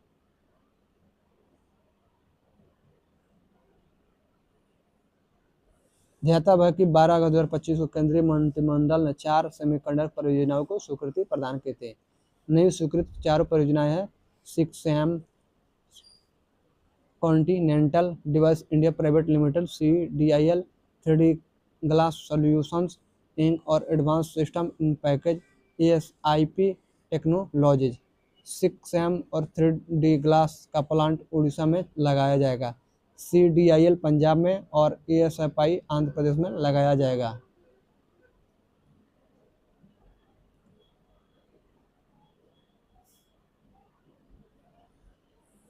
Six private limited United kingdom के क्लास सिक वेफर फैब लिमिटेड के साथ मिलकर भुवनेश्वर उड़ीसा के इन्फो वैली में सिलिकॉन कार्बाइड यानी SiC आधारित कंपाउंड सेमीकंडक्टर की एकीकृत इकाई स्थापित करेगा। कौन सिक यह देश का पहला वाणिज्यिक कंपाउंड फैब होगा। परियोजना में सिलिकॉन कार्बाइड डिवाइस का निर्माण किया जाएगा। इस कंपाउंड सेमीकंडक्टर फैब की वार्षिक क्षमता जो है आपका कितना होगा, तो 60,000 फेबर्स और 9.6 करोड़ यूनिट पैकेजिंग की होगी। प्रस्तावित उत्पादों का उपयोग मिसाइल, रक्षा उपकरण, इलेक्ट्रिक वाहन EVs, railway, fast charger, data centre, rank, consumer appliances और सोलर पावर इन्वर्टर में होगा। 3D Glass Solutions Inc 3D GS Bhubaneswar Orissa के इन्फो वैली में वर्टिकली इंटीग्रेटेड एडवांस पैकेजिंग और एम्बेडेड ग्लास सबस्ट्रेट यूनिट स्थापित करेगा। Advance system in packaging technology ESIP Andhra Pradesh में semiconductor विनिर्माण इकाई स्थापित करेगा, जिसका तकनीकी सहयोग दक्षिण कोरिया की एपैक्ट को लिमिटेड के साथ होगा। कॉन्टिनेंटल डिवाइस CDIL पंजाब के मोहाली में अपनी डिस्क्रीट सेमीकंडक्टर विनिर्माण सुविधा का विस्तार करेगा। रेनेसास इलेक्ट्रॉनिक्स इंडिया के नोएडा और बेंगलुरु डिवाइस सेंटर 13 मई 2025 को उद्घाटित हुआ। यह भारत का पहला 3nm चिप डिवाइस केंद्र है। 7nm व 5nm के बाद 3nm नई सीमा है। सेमिकॉन इंडिया 2025 2 से 4 सितंबर 2025 के मध्य जो है सेमिकॉन इंडिया 2025 सम्मेलन जो है यशोभूमि IICC नई दिल्ली में आयोजित किया। कहाँ किया गया? सेमिकॉन इंडिया 2025 नई दिल्ली में। मुख्य विषय क्या है? The building the next semiconductor power house. इसको ध्यान दीजिएगा, ये वाला सेमिकॉन इंडिया को। 14 मई 2025 को प्रधानमंत्री मोदी की अध्यक्षता वाले केंद्रीय मंत्रिमंडल द्वारा भारत सेमीकंडक्टर मिशन के तहत देश की छठी जो है सेमीकंडक्टर यूनिट अर्धचालक यूनिट उत्तर प्रदेश में स्थापित करने की मंजूरी प्रदान की गई थी। इस यूनिट की स्थापना HCL यानी हिंदुस्तान कंप्यूटर्स लिमिटेड एवं फॉक्सकॉन कंपनियां मिलकर यमुना एक्सप्रेसवे के औद्योगिक विकास प्राधिकरण Yamuna expressway industrial development authority YEIDA में जेवर एयरपोर्ट नोएडा के नज़दीक करेगी। कहाँ? तो जेवर एयरपोर्ट नोएडा के नज़दीक करेगी। HCL एवं फॉक्सकॉन दोनों क्रमशः भारत और ताइवान की इलेक्ट्रॉनिक्स और टेक्नोलॉजी के क्षेत्र में कार्य करने वाली कंपनियां हैं। ध्यातव्य कि केंद्रीय इलेक्ट्रॉनिकी और सूचना प्रौद्योगिकी मंत्री जो है अश्विनी वैष्णव ने अक्टूबर 2025 में IIT भुवनेश्वर में नमो सेमीकंडक्टर लेबोरेटरी की स्थापना को मंजूरी प्रदान की थी। परियोजना का वित्त पोषण MP-LADS योजना के तहत किया जाएगा। परियोजना को अनुमानित लागत जो है कितना होगा, तो 4.95 करोड़ रुपये है। यह नई लैब जो है मेक इन इंडिया और डिजाइन इन इंडिया पहलों को प्रोत्साहन प्रदान करेगी।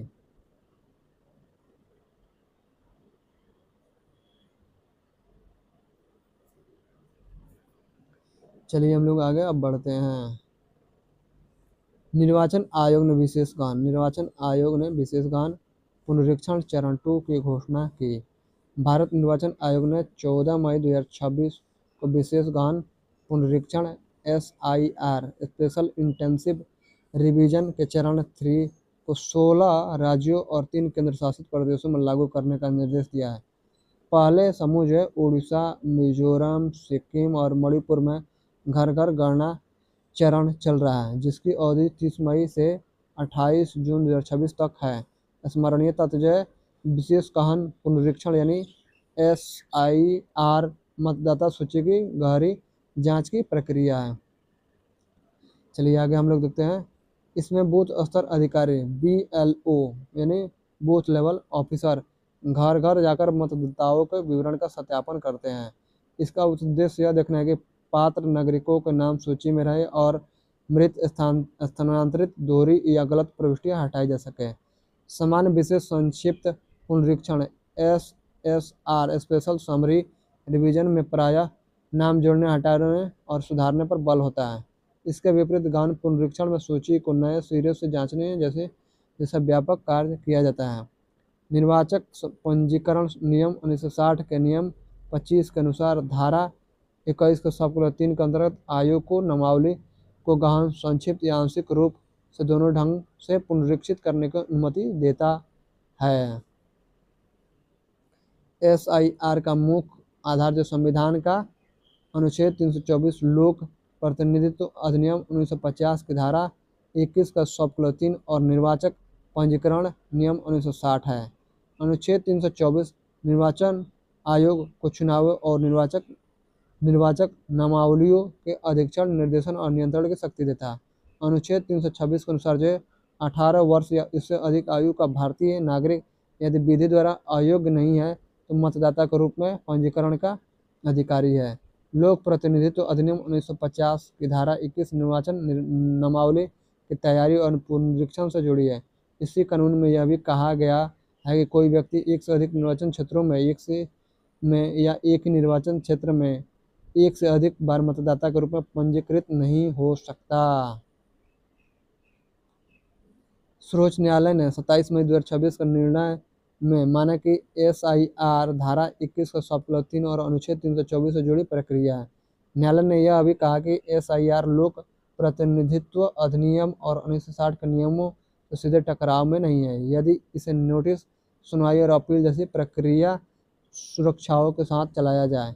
चरण 3 जो है में कितना है तो 3,94,541 BLO और उसके बाद कितना है 36,73,87,831 निर्वाचकों तक घर घर पहुंचेंगे। महाराष्ट्र इस चरण में सबसे बड़ा राज्य है जहां जो है कितना तो आपका 9,86,64,413 निर्वाचक और 97,924 BLO और 96,949 BLA दर्ज हैं। BLO और BLA दादरा और नगर हवेली तथा दमन और दीव में जो है कितना है तो आपका है 4,27,849 निर्वाचक और 488 BLO हैं। पहले 2 चरणों में SIR 13 राज्यों और केंद्र शासित प्रदेशों को कवर कर चुका था।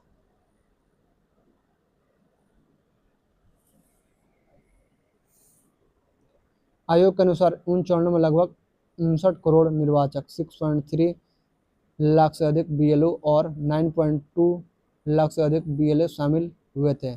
चरण 3 के बाद SIR लगभग पूरे देश को कवर करेगा। हिमाचल प्रदेश, जम्मू और कश्मीर तथा लद्दाख का कार्यक्रम जनगणना के दूसरे चरण और हिम आच्छादित क्षेत्रों की मौसमी स्थिति को देख बाद में घोषित किया जाएगा।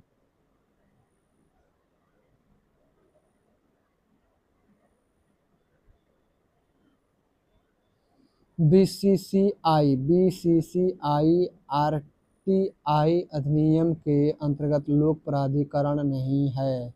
कौन तो BCCI 18 मई 2026 को केंद्रीय सूचना आयोग ने गीता रानी बनाम युवा कार्यक्रम और खेल मंत्रालय मामले में कहा कि BCCI सूचना का अधिकार अधिनियम 2005 के अंतर्गत लोक प्राधिकरण क्या है तो नहीं है। इसलिए नागरिक सीधे BCCI से RTI के माध्यम से सूचना मांगने के अधिकारी क्या होंगे तो नहीं होंगे। स्मरणीय तथ्य देखिए, केंद्रीय सूचना आयोग ने माना कि BCCI RTI अधिनियम की धारा 2 H के अंतर्गत लोक प्राधिकरण की परिभाषा में शामिल नहीं है। कौन था BCCI? आयोग ने कहा कि BCCI तमिलनाडु सोसाइटी पंजीकरण अधिनियम 1975 के अंतर्गत एक निजी संघ के रूप में पंजीकृत है। आयोग ने माना कि केवल किसी कानून के अंतर्गत पंजीकरण से कोई संगठन लोक प्राधिकरण नहीं बन जाता। उसका गठन संविधान, संसद के कानून, राज्य विधानमंडल के कानून या सरकारी अधिसूचना से नहीं हुआ। आयोग ने स्पष्ट किया कि जिस किसी कानून के अंतर्गत पंजीकरण होना और किसी कानून द्वारा स्थापित होना अलग अलग बातें हैं। पंजीकरण से संस्था को कानूनी मान्यता मिलती है लेकिन वह अपने आप वैधानिक निकाय नहीं बनती। इसलिए आयोग ने कहा कि BCCI केवल पंजीकरण के आधार पर लोक प्राधिकरण नहीं बनता। ध्यातव्य कि लोढ़ा समिति और विधि आयोग ने BCCI में अधिक पारदर्शिता की आवश्यकता पर जोर दिया था। विधि आयोग के 275 रिपोर्ट ने बीसीसीआई को आरटीआई कानून के दायरे में लाने का पक्ष रखा था और कहा था कि बीसीसीआई क्रिकेट पर व्यापक नियंत्रण रखता और तथा सार्वजनिक प्रकृति के कार्य करता है। अब देखेंगे हम लोग कपास उत्पादकता मिशन। केंद्रीय मंत्रिमंडल ने 5 मई 2026 को प्रधानमंत्री मोदी की अध्यक्षता में कपास क्षेत्र में आत्मनिर्भरता प्राप्त करने के लिए वैश्विक वस्त्र बाजारों में भारतीय प्रतिस्पर्धात्मकता बढ़ाने के लिए जो 5,659.22 करोड़ रुपये के परिव्यय के साथ कपास उत्पादकता मिशन को मंजूरी दी। यह मिशन वर्ष 2026-27 से 2030-31 तक लागू किया जाएगा। स्मरणीय तथ्य देखिए, कपास उत्पादकता मिशन का उद्देश्य भारत के कपास क्षेत्र में कम उत्पादकता, गुणवत्ता संबंधित चुनौतियों, जलवायु जोखिम, पिंक वालवर्म के प्रतिरोध, वर्षा आधारित खेती, मृदा क्षरण, कृषि प्रबंधन की कमजोरियों और गुणवत्तापूर्ण आदानों की सीमित उपलब्धता जैसी समस्याओं को दूर करना है। यह मिशन भारत सरकार के 5 ऐप यानी कि 5 ऐप विजन के अनुरूप है। 5 ऐप का अर्थ है farm to fibre to factory to fashion to foreign, अर्थात खेत से रेशा, रेशा से कारखाना, कारखाने से फैशन और फैशन से विदेश तक। इसका मुख्य लक्ष्य 2031 तक कपास के उत्पादकता को 4 से 40 किलोग्राम प्रति हेक्टेयर से बढ़ाकर 755 किलोग्राम प्रति हेक्टेयर करना है। इसके साथ ही कपास उत्पादक को वर्तमान 297 लाख गांठों से बढ़ाकर 498 लाख गांठों तक पहुंचाने का लक्ष्य रखा गया है। प्रत्येक गांठ 170 किलोग्राम कपास मानी जाती है। चलिए आगे देखते हैं।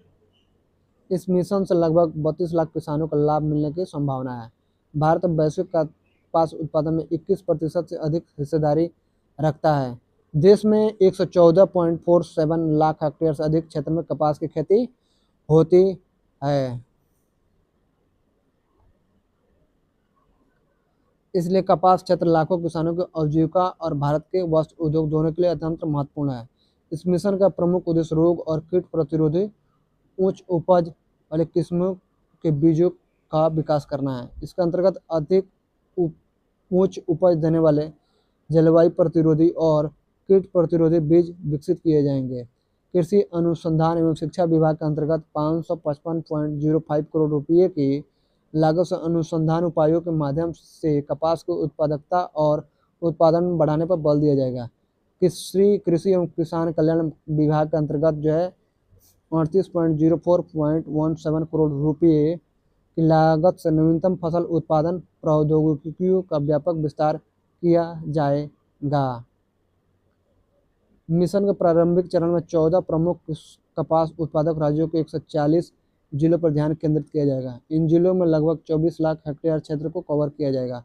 राज्य सरकार और भारतीय कृषि अनुसंधान परिषद के माध्यम से इसका क्रियान्वयन किया जाएगा ताकि नई तकनीक, बेहतर कृषि पद्धति और वैज्ञानिक सलाह सीधे किसानों तक पहुंच सके।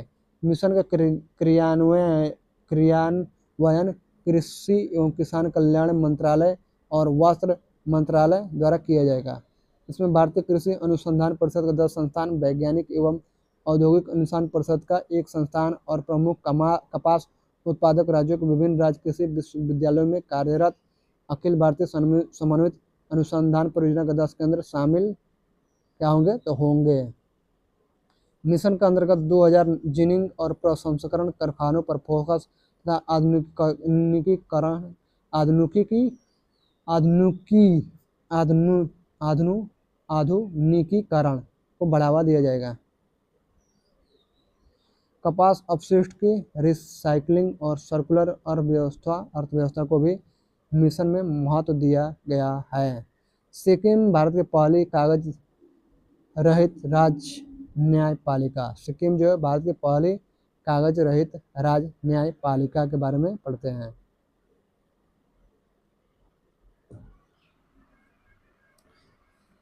मई 2026 में सिक्किम को आधिकारिक रूप से भारत की पहली कागज रहित राज्य न्यायपालिका घोषित किया गया। यह घोषणा गंगटोक में आयोजित प्रौद्योगिकी और न्यायिक शिक्षा सम्मेलन के दौरान की गई। इस सम्मेलन का आयोजन सिक्किम उच्च न्यायालय द्वारा भारत के सर्वोच्च न्यायालय की इस समिति के सहयोग से किया गया। यह सम्मेलन न्यायिक प्रणालियों को सुदृढ़ करने और विधिक शिक्षा सुधार लाने में प्रौद्योगिकी की भूमिका पर चर्चा करने के लिए आयोजित किया गया था। स्मरणीय तथ्य देखते हैं। यह घोषणा भारत के मुख्य न्यायाधीश न्यायमूर्ति सूर्यकांत द्वारा सम्मेलन के उद्घाटन सत्र के दौरान की गई। यह कार्यक्रम गंगटोक में आयोजित किया गया। इसमें मुख्यमंत्री प्रेम सिंह तमांग, मुख्यमंत्री कौन है सिक्किम के, तो प्रेम सिंह तमांग सम्मानित अतिथि के रूप में उपस्थित थे। सिक्किम की न्यायपालिका ने देश की पहली ऐसी राज्य न्यायपालिका बनने की उपलब्धि प्राप्त की है जिसने पूर्ण रूप से कागज रहित प्रणाली की दिशा में कदम बढ़ाया। यह पहल भारत में डिजिटल न्याय वितरण के व्यापक प्रक्रिया की दिशा में एक महत्वपूर्ण कदम है। कागज रहित न्यायपालिका मॉडल का उद्देश्य न्यायालयों को अधिक दक्ष, पारदर्शी, सुलभ और नागरिक केंद्रित करना है।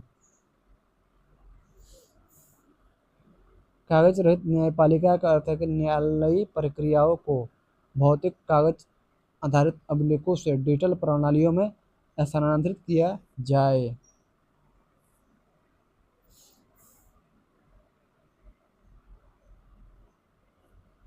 इसमें डिजिटल दाखिला, डिजिटल वाद अभिलेख, इलेक्ट्रॉनिक वाद प्रबंधन, आदेशों तक ऑनलाइन पहुंच और प्रौद्योगिकी सक्षम न्यायालय प्रशासन शामिल है।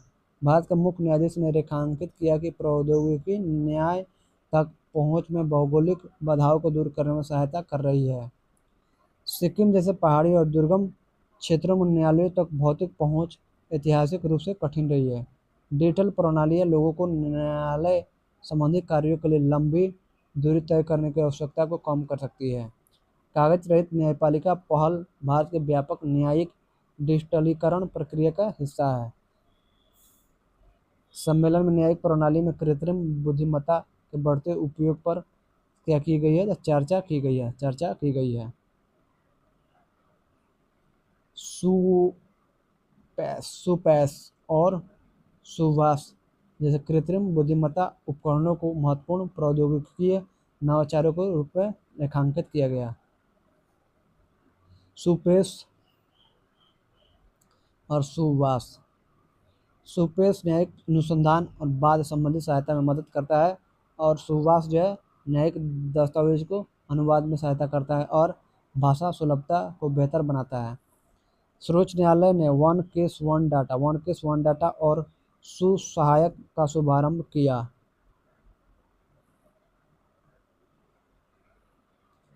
भारत के सर्वोच्च न्यायालय ने 11 मई 2026 को दो महत्वपूर्ण डिजिटल पहलों को शुभारंभ किया। ये पहले वन केस वन डाटा और सुसहायक है। इसकी घोषणा भारत के मुख्य न्यायाधीश न्यायमूर्ति सूर्यकांत ने की। इन पहलों का उद्देश्य डिजिटल वाद प्रबंधन में सुधार करना और वादकारियों के लिए न्याय संबंधी सेवाओं को अधिक सुलभ बनाना है। स्मरणीय तथ्य है, वन केस वन डाटा न्यायपालिका के विभिन्न स्तरों पर वाद प्रबंधन को सुव्यवस्थित करने के एक डिजिटल पहल है। इसका उद्देश्य क्या है, तालुका न्यायालय से लेकर सर्वोच्च न्यायालय तक न्यायिक प्रशासन को एकीकृत डिजिटल प्रणाली में समाहित करना। वन केस वन डाटा का उद्देश्य न्यायालयी वादों के लिए एकीकृत डिजिटल डाटाबेस तैयार करना। इसमें उच्च न्यायालय, जिला न्यायालयों और तालुका न्यायालयों से बहुस्तरीय सूचनाएं शामिल होगी। सुसहायक सर्वोच्च न्यायालय की वेबसाइट से एकीकृत कृत्रिम बुद्धिमत्ता संचालित चैटबॉट है। यह चैटबॉट वादकारियों और अधिवक्ताओं को न्यायालय संबंधी सेवाओं तक अधिक सरलता से पहुंच बनाने में क्या करेगी, तो सहायता करेगी। सुसहायक जो है सर्वोच्च न्यायालय की वेबसाइट पर शुरू किया गया कृत्रिम बुद्धिमत्ता संचालित सहायता चैटबॉट है। यह बुनियादी न्यायालय संबंधी प्रश्नों के लिए मध्यस्थों पर निर्भरता को कम करने में सहायता कर सकता है। सर्वोच्च न्यायालय ने इसे राष्ट्रीय सूचना विज्ञान केंद्र के सहयोग से शुरू किया है। ये पहले ई कोर्ट्स परियोजना चरण 3 की व्यापक दिशा से जुड़ी है, जिसका उद्देश्य भारतीय न्यायालयों को डिजिटल और पेपरलेस व्यवस्था की ओर ले जाना है। ई कोर्ट्स परियोजना 3 के लिए 7,210 करोड़ रुपये का परिव्यय निर्धारित है। चलिए हम लोग आगे देखते हैं।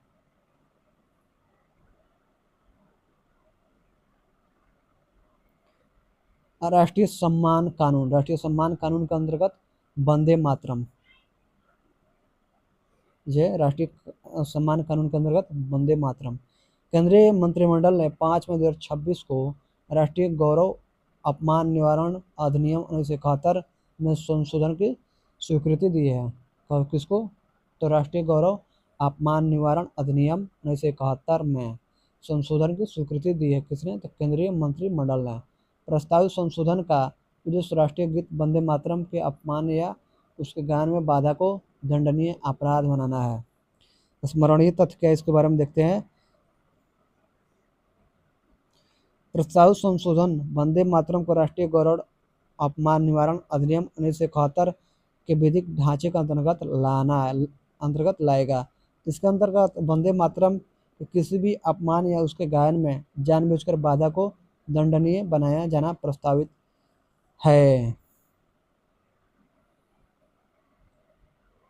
वर्तमान अधिनियम की धारा 3 के अंतर्गत भारतीय राष्ट्रगान के गायन को जानबूझकर रोकना या ऐसे गायन से संलग्न सभा में व्यवधान उत्पन्न करना 3 वर्ष तक के कारावास, जुर्माने या दोनों से दंडनीय है। ध्यातव्य है कि 6 फरवरी 2026 को केंद्रीय गृह मंत्रालय ने वंदे मातरम के गायन या वादन के संबंध में निर्देश जारी किए थे। इन निर्देशों में राष्ट्रीय गीत के आधिकारिक संस्करण के गायन या वादन अवसरों और शिष्टाचार से संबंधित प्रोटोकॉल दिया गया है। निर्देशों के अनुसार वंदे मातरम को निर्दिष्ट अवसरों पर बजाया या गाया जाएगा। जब राष्ट्रीय गीत गाया या बजाया जाए तो सावधान मुद्रा में सभी को खड़ा होना चाहिए। यदि किसी कार्यक्रम में राष्ट्रीय गीत या राष्ट्रगान दोनों गाए या बजाए जाते हैं तो राष्ट्रीय गीत पहले गाया या बजाया जाएगा। ध्यातव्य है कि 1 अक्टूबर 2025 केंद्रीय मंत्रिमंडल ने राष्ट्रीय गीत वंदे मातरम के 150 वर्ष पूर्ण होने का जश्न मनाने का निर्णय लिया था। राष्ट्रीय गीत वंदे मातरम की रचना जो है 1875 ईस्वी में बंकिम चंद्र चट्टोपाध्याय ने संस्कृत में की थी। यह गीत उनके उपन्यास आनंद मठ में सम्मिलित है। यह गीत जो है भारत भूमि की वंदना है। उपन्यास आनंद मठ में इसके पाठ के कारण यह जन आंदोलन के साथ गहरे स्तर से जुड़ गया। 1896 ईस्वी में यह पहला राजनीतिक अवसर था जब यह गीत कोलकाता में आयोजित भारतीय राष्ट्रीय कांग्रेस के 12वें वार्षिक अधिवेशन में गाया गया था। इस अधिवेशन की अध्यक्षता रहमतुल्लाह एम सयानी ने की थी। राष्ट्रीय गीत गाने का समय लगभग 1 मिनट 9 सेकंड है। इस गीत ने भारतीय स्वतंत्रता सेनानियों को प्रेरित किया था। वंदे मातरम का नारा देश की स्वतंत्रता के समय राष्ट्रीय आंदोलनकारियों और नेताओं का मूल मंत्र था। इस गीत का अंग्रेजी अनुवाद अरबिंदो घोष ने किया था। उल्लेखनीय कि 24 जनवरी 1950 को संविधान सभा में डॉक्टर राजेंद्र प्रसाद ने अध्यक्षीय वक्तव्य में जन गण मन को राष्ट्रगान घोषित किया था तथा वंदे मातरम को सम्मान, आदर, समान दर्जा देने की बात कही। पंचायत विकास सूचकांक PAI 2.0 पंचायत विकास सूचकांक PAI 2.0 के बारे में हम लोग देखते हैं।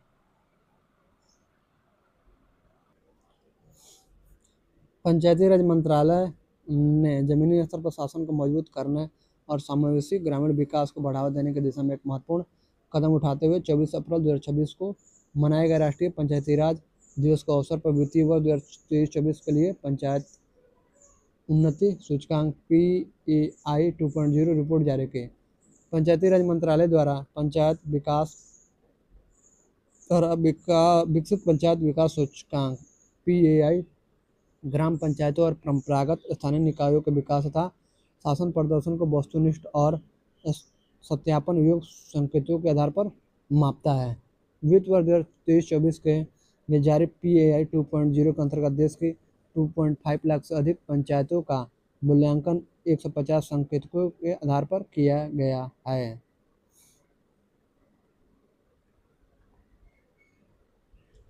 स्मरणीय तथ्य देखते हैं। प्रत्येक पंचायत के लिए एक रिपोर्ट के अनुसार समग्र अंकों के आधार पर 3635 ग्राम पंचायतें जो है फ्रंट नंबर A श्रेणी में आती है, जबकि 1,18,824 ग्राम पंचायतें जो भाग लेने वाली ग्राम पंचायतों पारंपरिक स्थानीय निकायों का लगभग 45.72% है। परफॉर्मर B श्रेणी में है। जिन क्षेत्रों में ग्राम पंचायतों ने उत्कृष्ट प्रदर्शन किया है उनमें गरीबी मुक्त विकास, पंचायतों में आजीविका में सुधार और स्वास्थ्य पंचायत शामिल है। शीर्ष प्रदर्शन करने वाले विषयों में प्रथम के अंतर्गत पंचायतों में गरीबी उन्मूलन और आजीविका सृजन के अंतर्गत देश भर में कुल 3,313 ग्राम पंचायतें यानी जीपी पारंपरिक स्थानीय निकायों टीएलबी ने ए+ ग्रेड प्राप्त किया है। इसी प्रकार विषय 2 स्वस्थ पंचायतों के अंतर्गत कुल जो है 215 ग्राम पंचायतों टीबीएल ने ए+ ग्रेड प्राप्त किया है। यह निवारक स्वास्थ्य देखभाल, पोषण, जागरूकता, स्वच्छता प्रथाओं और सामुदायिक सहभागिता में मजबूत परिणामों को दर्शाता है। PAI 2.0 ने 97.30% की असाधारण राष्ट्रीय भागीदारी दर्ज की है। इसमें 33 राज्यों और केंद्र शासित प्रदेशों की कितना तो 2,59,867 ग्राम पंचायतों, स्थानीय निकायों अथवा ग्राम पंचायतों को समकक्ष संस्थाओं ने मान्य डाटा प्रस्तुत किया है।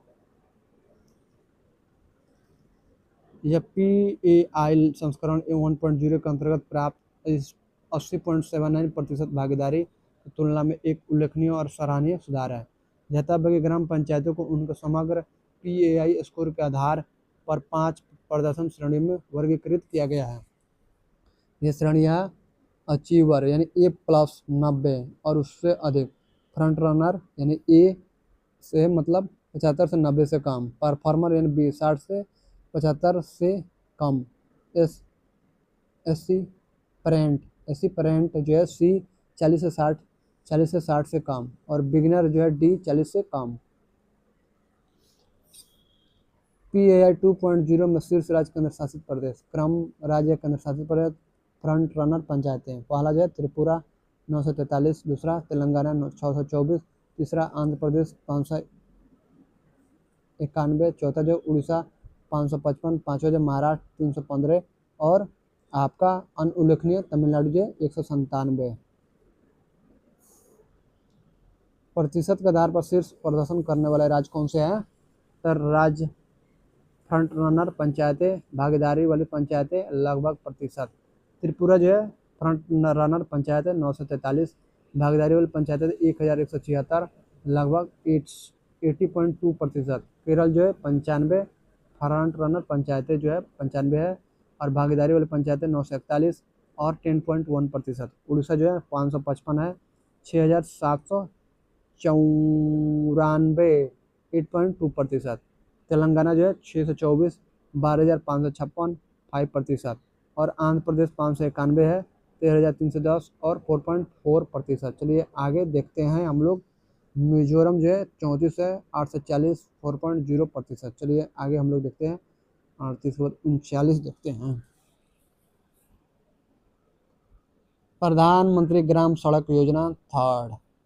प्रधानमंत्री मोदी की अध्यक्षता में केंद्रीय मंत्रिमंडल ने 8 अप्रैल 2026 को प्रधानमंत्री ग्राम सड़क योजना थर्ड प्रधानमंत्री ग्राम सड़क योजना थर्ड PMGSY थर्ड को मार्च 2025 से बढ़ाकर मार्च 2028 तक जारी रखने की मंजूरी प्रदान की है। इस योजना के अंतर्गत ग्रामीण कृषि बाजारों GRAMs ग्राम उच्चतर माध्यमिक विद्यालय तथा अस्पतालों से बस्तियों को जोड़ने वाला थ्रू रूट्स और प्रमुख ग्रामीण संपर्कों यानी मेजर रूरल लिंक्स का सुदृढ़ीकरण किया जाएगा। स्मरणीय तथ्य, प्रधानमंत्री ग्राम सड़क योजना थर्ड का संशोधित परिव्यय आउटले यानी 80,250 करोड़ रुपये से बढ़ाकर कितना 83,977 करोड़ रुपये होगा। मैदानी क्षेत्रों में सड़कों एवं पुलों तथा पहाड़ी क्षेत्रों में सड़कों के निर्माण कार्यों को पूरा करने की समय सीमा जो है मार्च 2028 तक बढ़ाई गई है। पहाड़ी क्षेत्रों में पुलों के निर्माण कार्यों को पूरा करने की समय सीमा मार्च 2029 तक बढ़ाई गई है। 31 मार्च 2025 से पूर्व स्वीकृत लेकिन अब तक अवार्डेड न किए गए कार्यों को निविदा यानी टेंडर जारी कर आवंटित किया जा सकेगा। पहले से स्वीकृत सड़कों को संरेखण अलाइनमेंट पर स्थित तथा स्वीकृति की प्रतीक्षा कर रहे दीर्घ विस्तार पुल लॉन्ग स्पैन ब्रिजेज LSBS के 161 प्रस्ताव जिनकी अनुमानित लागत जो है 961 करोड़ रुपये है को स्वीकृत कर निविदा जारी की जा सकेगी तथा इसका आवंटन किया जा सकेगा। प्रधानमंत्री ग्राम सड़क योजना PMGSY भारत सरकार का एक प्रमुख ग्रामीण विकास कार्यक्रम है। इसे 25 दिसंबर 2000 को प्रारंभ किया गया था। इसका उद्देश्य ग्रामीण क्षेत्रों में स्थित उन पात्र और अब तक सड़क संपर्क से वंचित बस्तियों को कोर नेटवर्क के अंतर्गत एकल सर्व ऋतु ऑल वेदर सड़क के माध्यम से जोड़ना है, जिनकी जनसंख्या निर्धारित मानदंडों के अनुरूप है। इस योजना का मुख्य लक्ष्य है ग्रामीण आबादी के सामाजिक एवं आर्थिक स्थिति में सुधार लाना है। भारत मैरीटाइम इंश्योरेंस पूल देखते हैं। केंद्रीय मंत्रिमंडल ने 18 अप्रैल 2026 को 12,980 करोड़ की संप्रभु गारंटी के साथ घरेलू समुद्री बीमा पूल के गठन की मंजूरी दी। इसके बाद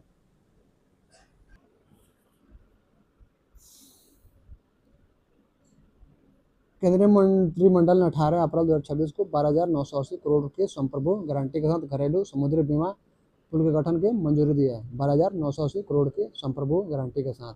इसके बाद वित्त मंत्रालय ने वित्तीय सेवा विभाग ने 12 मई 2026 को 1.5 बिलियन अमेरिकी डॉलर के Bharat maritime insurance pool BMIP को लॉन्च किया। इस पूल को जो है 1.4 बिलियन अमेरिकी डॉलर अर्थात 12,980 करोड़ की संप्रभु गारंटी प्राप्त है। मौजूदा मध्य पूर्व तनाव, लाल सागर, हॉर्मुज जल डमरुमध और ओमान की खाड़ी जैसे संवेदनशील जल समुद्री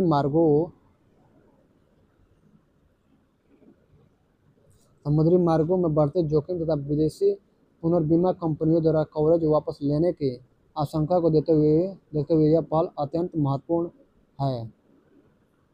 स्मरणीय तथ्य देखते हैं। भारत मैरीटाइम इंश्योरेंस पूल का उद्देश्य भारतीय ध्वज वाले भारत द्वारा नियंत्रित या भारत आने जाने वाले जहाज़ों को हल एवं मशीनरी, कार्गो संरक्षण और क्षतिपूर्ति तथा युद्ध जोखिमों सहित व्यापक समुद्री बीमा कवरेज उपलब्ध कराना है। यह पहल भारत की समुद्री शिक्षा, व्यापार निरंतरता, वित्तीय संप्रभुता और मैरीटाइम इंडिया विजन 2030 की दिशा में एक रणनीतिक कदम है। इस पूल को वित्त मंत्रालय के वित्तीय सेवा विभाग द्वारा लॉन्च किया गया। कार्यक्रम की अध्यक्षता DFS सचिव M नागराजू ने की। चलिए आगे देखते हैं। कार्यक्रम वित्तीय सेवा विभाग, general insurance corporation of India, new India Insurance Company limited, general insurance council और पतन, पोत परिवहन और जलमार्ग मंत्रालय के वरिष्ठ अधिकारी शामिल हुए। DFS सचिव M नागराजू ने BMIP के अंतर्गत New India Insurance Company Limited द्वारा जारी पहला marine hull and machinery war policy दस्तावेज MS होगर offshore and maritime private limited को सौंपा। यह पॉलिसी उच्च जोखिम वाले युद्ध क्षेत्रों से गुजरते समय युद्ध संबंधी जोखिमों के विरुद्ध वित्तीय सुरक्षा प्रदान करती है। BMIP के अंतर्गत MS Vedanta starlight copper limited को आयातित केबल तारों को कवर करने वाली मरीन कार्गो वार पॉलिसी दी गई है। इसके साथ ही बलरामपुर चीनी मिल्स लिमिटेड को भी एक पॉलिसी जारी की गई है। भारत के लगभग 95% व्यापार मात्रा के आधार पर और लगभग 70% व्यापार मूल्य के आधार पर समुद्री मार्गों बंदरगाहों से होता है। BMIP के अंतर्गत पॉलिसियाँ घरेलू बीमा कंपनियों द्वारा जारी की जाएगी जो इस पूल की सदस्य होगी। पूल के संचालन की निगरानी के लिए एक प्रशासनिक निकाय बनाया गया है। यह निकाय संप्रभु गारंटी लाने से संबंधित स्वीकृतियों सहित पूल के कामकाज की देखरेख करेगा। इसके साथ ही एक अंडरराइटिंग समिति भी बनाई गई है जो पूल को सौंपे गए जोखिमों के विवेकपूर्ण सम्मान और तकनीकी रूप से सही अंडरराइटिंग सुनिश्चित करेगी। General insurance corporation of India GIC-RE को पूल का प्रशासक बनाया गया। GIC-RE रिटर्न, पुनर्बीमा व्यवस्था की जानकारी और पूल के प्रदर्शन से संबंधित विवरण प्रस्तुत करेगा। इससे पूल के संचालन में पारदर्शिता, निगरानी और संस्थागत जवाबदेही सुनिश्चित होगी। 100 मिलियन अमेरिकी डॉलर तक के दावों का निपटान पूल अपनी स्वयं की क्षमता से करेगा। 100 मिलियन अमेरिकी डॉलर से अधिक के दावों के मामले में पहले पूल के संचित रिजर्व सदस्यों के योगदान और पुनर्बीमा व्यवस्थाओं का उपयोग किया जाएगा। मातृ एवं बाल स्वास्थ्य देखभाल के लिए जननी प्लेटफॉर्म का शुभारंभ। स्वास्थ्य एवं परिवार कल्याण मंत्रालय ने भारत में मातृ एवं बाल स्वास्थ्य सेवाओं को सुदृढ़ करने के लिए जननी नामक डिजिटल प्लेटफॉर्म का शुभारंभ किया।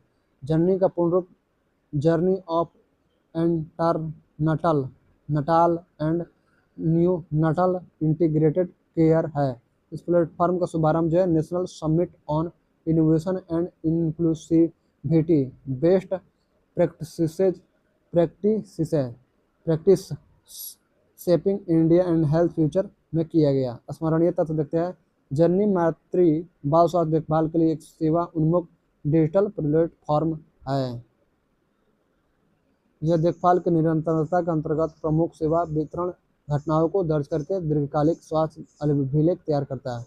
यह प्लेटफॉर्म प्रसव पूर्व देखभाल, प्रसव तिवारी प्रसव, प्रसवोत्तर देखभाल, नवजात देखभाल, गृह आधारित नवजात एवं छोटे बालक के देखभाल और परिवार नियोजन को कवर करता है। यह दृष्टि 2026 है। आई दृष्टि का घटना चक्र का ये करंट अफेयर्स की बुक है, 1 साल की, पूरे 1 साल की। यह मातृ एवं बाल स्वास्थ्य सेवाओं की निरंतर निगरानी को सक्षम बनाता है। जननी का उद्देश्य माताओं और बच्चों को सेवा वितरण, जवाबदेही और स्वास्थ्य परिणामों को सुधार करना है। इस प्लेटफॉर्म का उद्देश्य मातृ एवं बाल स्वास्थ्य सेवाओं को निर्बाध ट्रैकिंग सुनिश्चित करना है।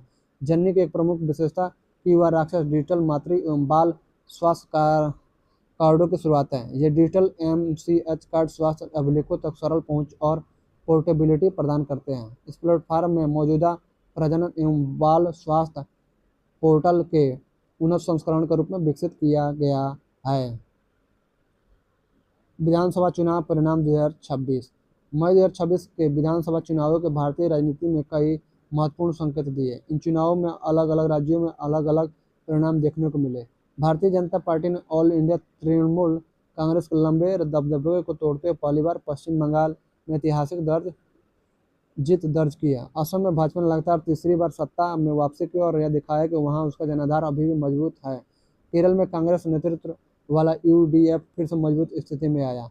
तमिलनाडु में अभिनेता विजय की पार्टी तमिलागा वेत्री कझगम TVK ने पहली बार चुनाव लड़ते हुए बड़ी सफलता हासिल की और Dravida Munnetra Kazhagam DMK All India Anna Dravida Munnetra Kazhagam ADMK को पुरानी 2 दलीय राजनीति को बड़ी चुनौती दी और जीत दर्ज की।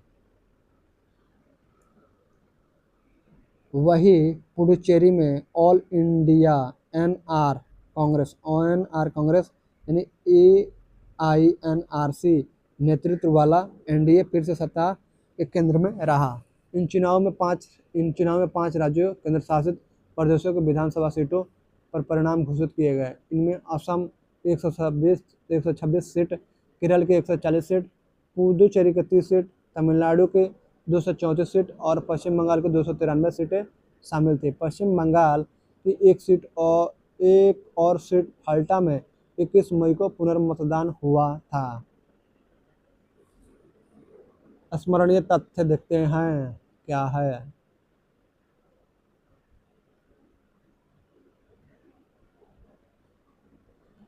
भारत निर्वाचन आयोग द्वारा 15 मार्च 2026 को असम में, केरल में, तमिलनाडु में, पश्चिम बंगाल में और पुडुचेरी के राज्य विधानसभाओं के लिए 2026 के आम चुनाव के लिए चुनाव कार्यक्रम की घोषणा की गई।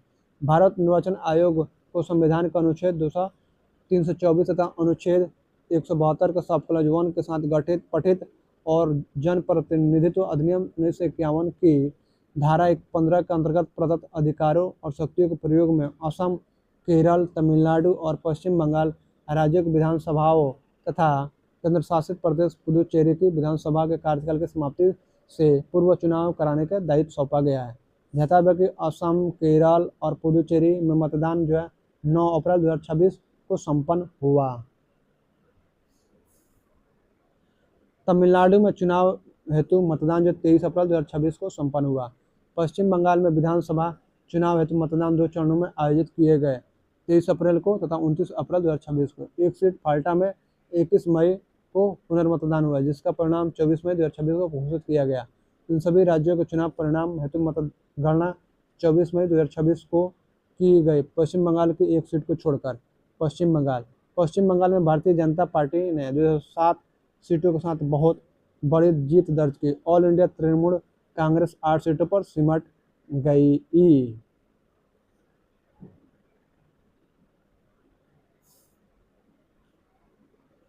पश्चिम बंगाल विधानसभा चुनाव 2026 परिणाम। दल जीती सीटें, वोट प्रतिशत। भारतीय जनता पार्टी बीजेपी 207 सीटें जीती है, 45.84%। All India Trinamool Congress EITC TMC 80 40.80%। Indian National Congress जो है 2.97%। आम जनता union party AGUP 2 CPIM 1 4.45% vote प्रतिशत मिला है। All India secular front AISF 1। चलिए आगे बढ़ते हैं। नोट, ध्यातव्य है कि फाल्टा सीट का परिणाम 24 मई 2026 को घोषित किया गया, जिसमें भारतीय जनता पार्टी के उम्मीदवार का विजय हुई। जिसके बाद भारतीय जनता पार्टी कुल जीती गई सीटों की संख्या 208 हो गई। 9 मई 2026 को भारतीय जनता पार्टी के शुभेंदु अधिकारी ने मुख्यमंत्री पद की शपथ ली। असम में भारतीय जनता पार्टी ने 126 में से 82 सीटें जीतकर स्पष्ट बहुमत प्राप्त किया। मुख्यमंत्री हेमंत बिस्वा शर्मा के नेतृत्व में भाजपा ने 2021 के 60 सीटों की तुलना में अपनी संख्या बढ़ाकर 82 कर ली, जबकि कांग्रेस 19 सीटों पर सिमट गई। असम विधानसभा चुनाव 2026 परिणाम। दल जीती सीटें, वोट प्रतिशत। Bharatiya Janata Party BJP 82 37.81%। Indian National Congress INC 19 29.84%। Bodoland People's Front 10 3.73%। Asom Gana Parishad AGP 10 6.47%। All India United Democratic Front AIUDF जो है 2 5.46%। और रायजोर दल यानी RJRD 2। और ऑल इंडिया तृणमूल कांग्रेस जो है AITC 1 0.89%। 12 मई 2026 को भारतीय जनता पार्टी के हेमंत बिस्वा शर्मा ने लगातार दूसरी बार असम के मुख्यमंत्री पद की शपथ ली। केरल देखते हैं। वोट प्रतिशत के स्तर पर केरल का परिणाम यूनाइटेड डेमोक्रेटिक फ्रंट UDF के पक्ष में स्पष्ट रहा। यूनाइटेड डेमोक्रेटिक फ्रंट यानी UDF ने कांग्रेस IUML केरल कांग्रेस और अन्य सहयोगी के सहारे लगभग 100 सीटों तक पहुंचकर सत्ता में वापसी की, जबकि LDF 35 सीटों पर सिमट गया। केरल विधानसभा चुनाव 2026। दल जीती सीटें, वोट प्रतिशत। इंडियन नेशनल कांग्रेस जो है 63 यानी 28.79%। Communist Party of India Marxist CPIM 26 यानी 21.77%। चलिए आगे बढ़ते हैं।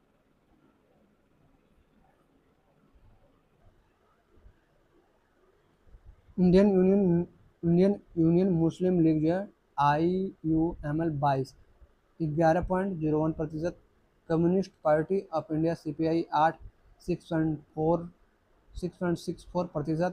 Kerala Congress KEC 7 2.43%। Revolutionary socialist party RSP 3 1.21%। भारतीय जनता पार्टी BJP 3 11.42%। भारतीय राष्ट्रीय जनता दल RJD 1 यानी 0.82%। Revolutionary Marxist party of India 1। Kerala Congress Jacob KECJ 1। Communist Marxist party Kerala state committee CMPK-SC 1। निर्दलीय 4। 18 मई 2026 को भारतीय राष्ट्रीय कांग्रेस के BD सतीशन ने केरल के मुख्यमंत्री का पदभार ग्रहण किया। केरल के BD सतीशन ने, भारतीय राष्ट्रीय कांग्रेस के BD सतीशन ने केरल के मुख्यमंत्री का पदभार ग्रहण किया। पुदुचेरी देखते हैं। पुदुचेरी में 30 सीटों पर ऑल इंडिया NR कांग्रेस ने 23.12% वोट के साथ 12 सीटें जीती और सबसे बड़ी पार्टी बनी। पुदुचेरी विधानसभा चुनाव 2026 परिणाम। दल जीती सीटें, वोट प्रतिशत। ऑल इंडिया NR कांग्रेस जो है AINRC 12 23.12%। द्रविड़ मुनेत्र कड़कम DMK 5 13.74%, भारतीय जनता पार्टी बीजेपी 4 12.19%, तमिलनागा वेत्री कझगम जो है 2 यानी 16.72%, इंडियन नेशनल कांग्रेस जो है INC 1 17.54%, लचिया जननायक काची LJK 1, all India Anna Dravida Munnetra कड़कम जो है 1.09%, नेयम मक्कल कझगम 1, निर्दलीय जो है 3। चलिए आगे बढ़ते हैं। 13 मई 2026 को एन रंगास्वामी ने पुदुचेरी के मुख्यमंत्री के रूप में लगातार दूसरे कार्यकाल हेतु पदभार ग्रहण किया। तमिलनाडु का परिणाम 2026 चुनाव का सबसे बड़ा राजनीतिक घटनाक्रम रहा। तमिलनागा वेत्री कझगम TVK ने 108 सीटें यानी 34.94% वोट जीतकर सबसे बड़ी पार्टी का दर्जा प्राप्त किया। GC जोसेफ विजय स्वयं भी इस चुनाव का सबसे बड़े विजेता रहे। वे 2 सीटों पेराम्बूर और तिरुचिरापल्ली पूर्व से जीते। ध्यातव्य है कि तमिलनागा वेत्री कझगम ने श्रीनिवासा सेतुपार आर ने महज 1 वोट के अंतर से जीत दर्ज की।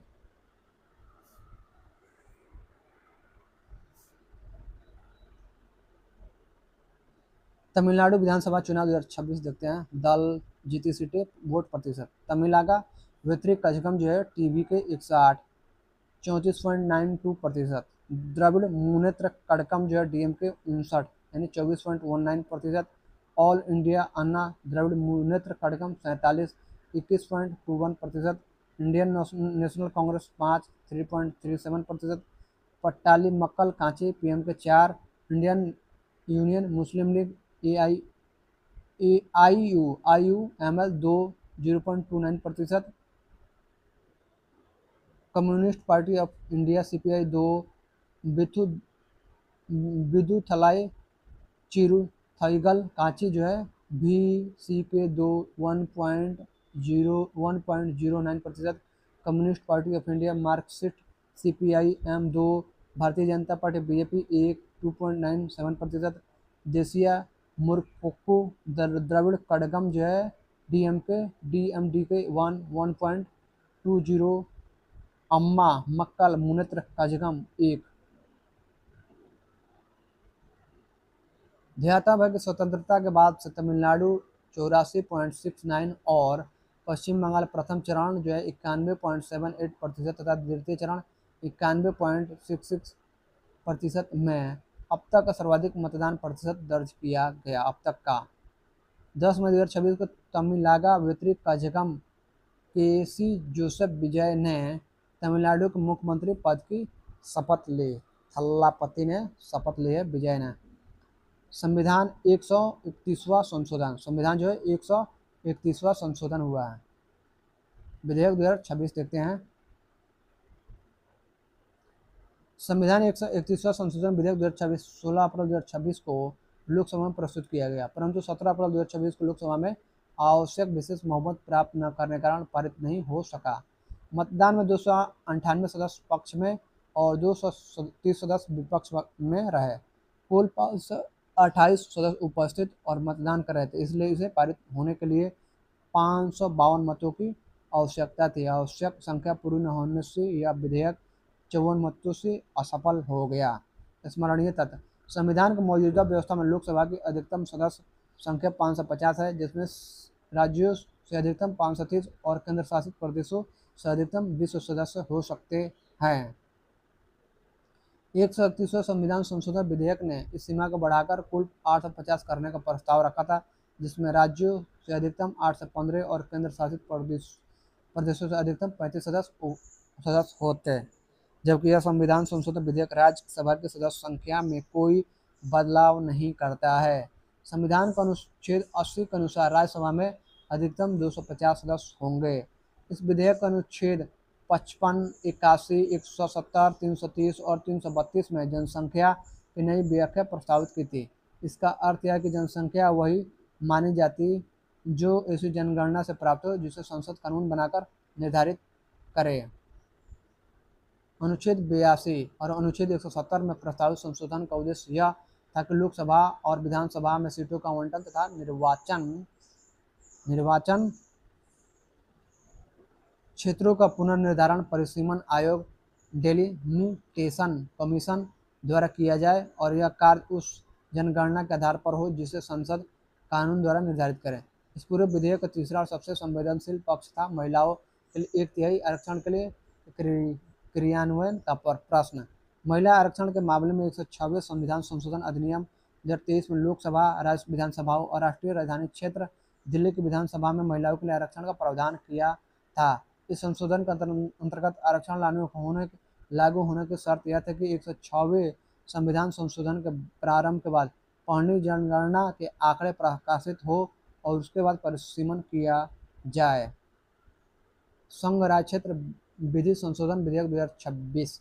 संघ राज्य क्षेत्र विधि संशोधन विधेयक 2026 का मुख्य उद्देश्य क्या है? तो पुदुचेरी, राष्ट्रीय राजधानी क्षेत्र दिल्ली और जम्मू कश्मीर से संबंधित मौजूदा कानूनों को नई परिसीमन व्यवस्था और महिला आरक्षण के प्रस्तावित ढांचे के अनुरूप बनाना था।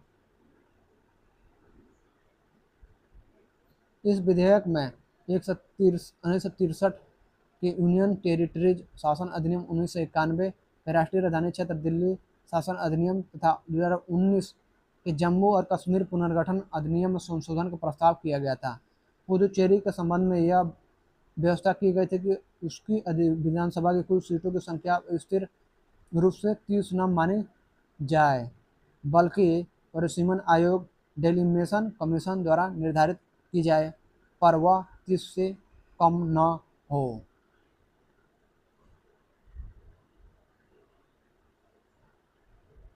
दिल्ली के संबंध में इस विधेयक ने यह प्रस्ताव किया कि दिल्ली विधानसभा की कुल सीटों की संख्या भी परिसीमन यानी डेलिमिटेशन कमीशन तय करेगा, पर वह 70 से कम नहीं होगी।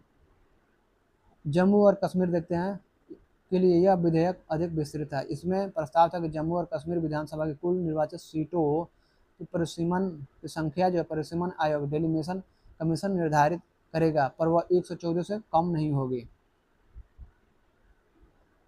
पाकिस्तान के कब्जे वाला क्षेत्र से संबंधित 24 सीटें रिक्त ही रहेगी और कुल सदस्य संख्या की गणना में शामिल नहीं होगी। परिसीमन विधेयक 2026।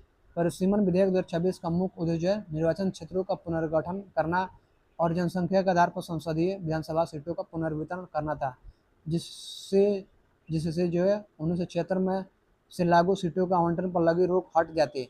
इसके अंतर्गत परिसीमन आयोग डेलिमिटेशन कमीशन के गठन का प्रस्ताव था, जिसमें एक अध्यक्ष होता जो उच्चतम न्यायालय का न्यायाधीश रहा हो या हो। मुख्य निर्वाचन आयुक्त या उनके द्वारा नामित को निर्वाचन आयुक्त सदस्य होता तथा संबंधित राज्य निर्वाचन आयुक्त सदस्य होता।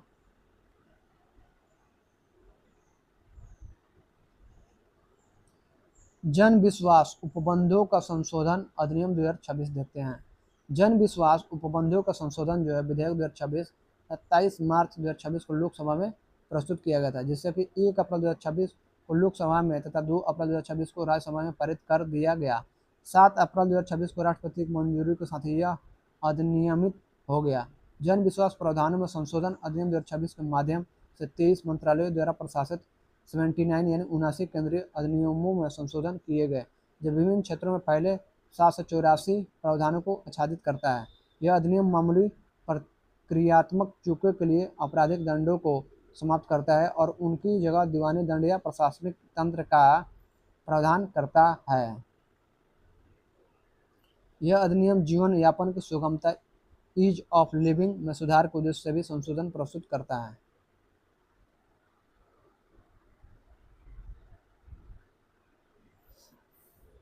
स्मरणीय तथ्य देखते हैं। आधारित यह अधिनियम एक ऐसा नियामक वातावरण बनाने का प्रयास करता है जो अनुपालन को प्रोत्साहित करे और कानून के साथ दैनिक अंतःक्रियाओं को सरल बनाए। पहला, दंड से पहले चेतावनी। पहली बार और मामूली त्रुटियों के मामले में तुरंत दंड देने के बजाय चेतावनी दी जाती है, जिससे नागरिकों और व्यवसायों को अनुपालन का उचित अवसर मिलता है। दूसरा, अनुपातिक दंड। दंड को अपराध की गंभीरता के अनुसार निर्धारित किया जाता है, जिससे निष्पक्ष, संतुलित और न्याय संगत परिवर्तन सुनिश्चित होता है। तीसरा जो है तेज और न्यायपूर्ण समाधान। निर्णायक अधिकारी और अपीलीय प्राधिकार त्वरित और पारदर्शी समाधान प्रदान करते हैं, साथ ही न्यायालयों पर भार कम करते हैं। चौथा, गतिशील दंड ढांचा, दंडों की समय समय पर समीक्षा की जाती है जिससे परिवर्तन प्रभावी, प्रासंगिक और समयानुकूल बना रहता है। इसकी शुरुआत जन विश्वास उपबंधों का संशोधन अधिनियम 2023 के अधिनियमन से हुई थी, जिसने 42 केंद्रीय अधिनियमों में संशोधन करते हुए 83 प्रावधानों को अपराध मुक्त किया। जन विश्वास उपबंधों का संशोधन अधिनियम 2026 कई ऐसे सुधार प्रस्तुत करता है जो सीधे तौर पर आम नागरिकों को लाभ पहुंचाते हैं, यह सुनिश्चित करते हुए कि दैनिक जीवन में होने वाली छोटी छोटी त्रुटियां आपराधिक अभियोजन का कारण न बने। मोटर दुर्घटना के पीड़ित जो प्रारंभिक समय सीमा में दवा प्रस्तुत नहीं कर पाते हैं, अब निर्धारित अवधि के अतिरिक्त 12 महीने के तक क्लेम ट्रिब्यूनल में आवेदन कर सकते हैं, बशर्ते वे पर्याप्त कारण प्रस्तुत करें। पहले सूर्यास्त से सूर्योदय के बिना संतोषजनक स्पष्टीकरण के किसी घर, भवन या वाहन में उपस्थित होने पर 3 महीने तक कारावास हो सकता था। दिल्ली पुलिस अधिनियम 1978 धारा 102 के सी। इस सुधार के तहत अपराध को पूरी तरह समाप्त कर दिया गया है, जिससे कानून आधुनिक सिद्धांतों के अनुरूप हो गया है। भारतीय न्याय संहिता और समकालीन पुलिसिंग मानकों के तहत अब स्वतंत्रता, उद्देश्य और साक्ष्य पर अधिक बल दिया जाता है, न कि अस्पष्ट संदेश की धारणाओं पर। निकट संबंधी मामले अब आपराधिक नहीं बल्कि प्रशासनिक होंगे। मोटर वाहन अधिनियम 1988 धारा 178, पहले बिना टिकट यात्रा करने या टिकट दिखाने पर इनकार करने पर 500 रुपये तक आपराधिक जुर्माना लगाया जा सकता था। इस सुधार के तहत इन अपराधों को नागरिक उल्लंघन के रूप में पुनर्वर्गीकृत किया गया है, जिसमें 500 रुपये का दंड निर्धारित है। ओम बिरला तथा ज्ञानेश कुमार के खिलाफ प्रस्ताव। फरवरी 2026 से प्रारंभ होकर अप्रैल 2026 के मध्य संसद के भीतर 2 ऐसी घटनाएं आई जिन्होंने भारतीय संसदीय लोकतंत्र और संवैधानिक संस्थाओं की जवाबदेही पर गंभीर बहस छेड़ दी। पहली घटना लोकसभा अध्यक्ष ओम बिरला को हटाने के प्रस्ताव से जुड़ी थी और दूसरी मुख्य निर्वाचन आयुक्त ज्ञानेश कुमार को पद से हटाने के नोटिस से। दोनों मामलों को साझा संदेश यह कि भारत का संविधान उच्च पदों को गरिमा और सुरक्षा तो देता, लेकिन उन्हें जवाबदेही से ऊपर नहीं रखता। स्मरणीय तथ्य देखते हैं। ओम बिरला के विरुद्ध संसदीय प्रक्रिया 10 जनवरी 2026 को शुरू हुई, जब विपक्षी सदस्यों ने उनके खिलाफ नोटिस दिया। इसके पीछे मुख्य आरोप यह था कि संसद की कार्रवाई निष्पक्षता के मानक के अनुरूप संचालित नहीं हो रही है और विपक्ष को पर्याप्त अवसर नहीं मिल रहे हैं। इस नोटिस के बाद संवैधानिक रूप से आवश्यक प्रक्रिया प्रारंभ हुई। चलिए आज के लिए इतना ही, फिर नेक्स्ट पार्ट में हम लोग पढ़ेंगे, पार्ट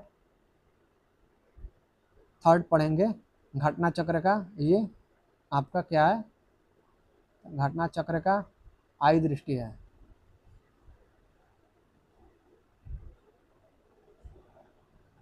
आई दृष्टि घटना चक्र का 1 साल का करंट अफेयर्स है।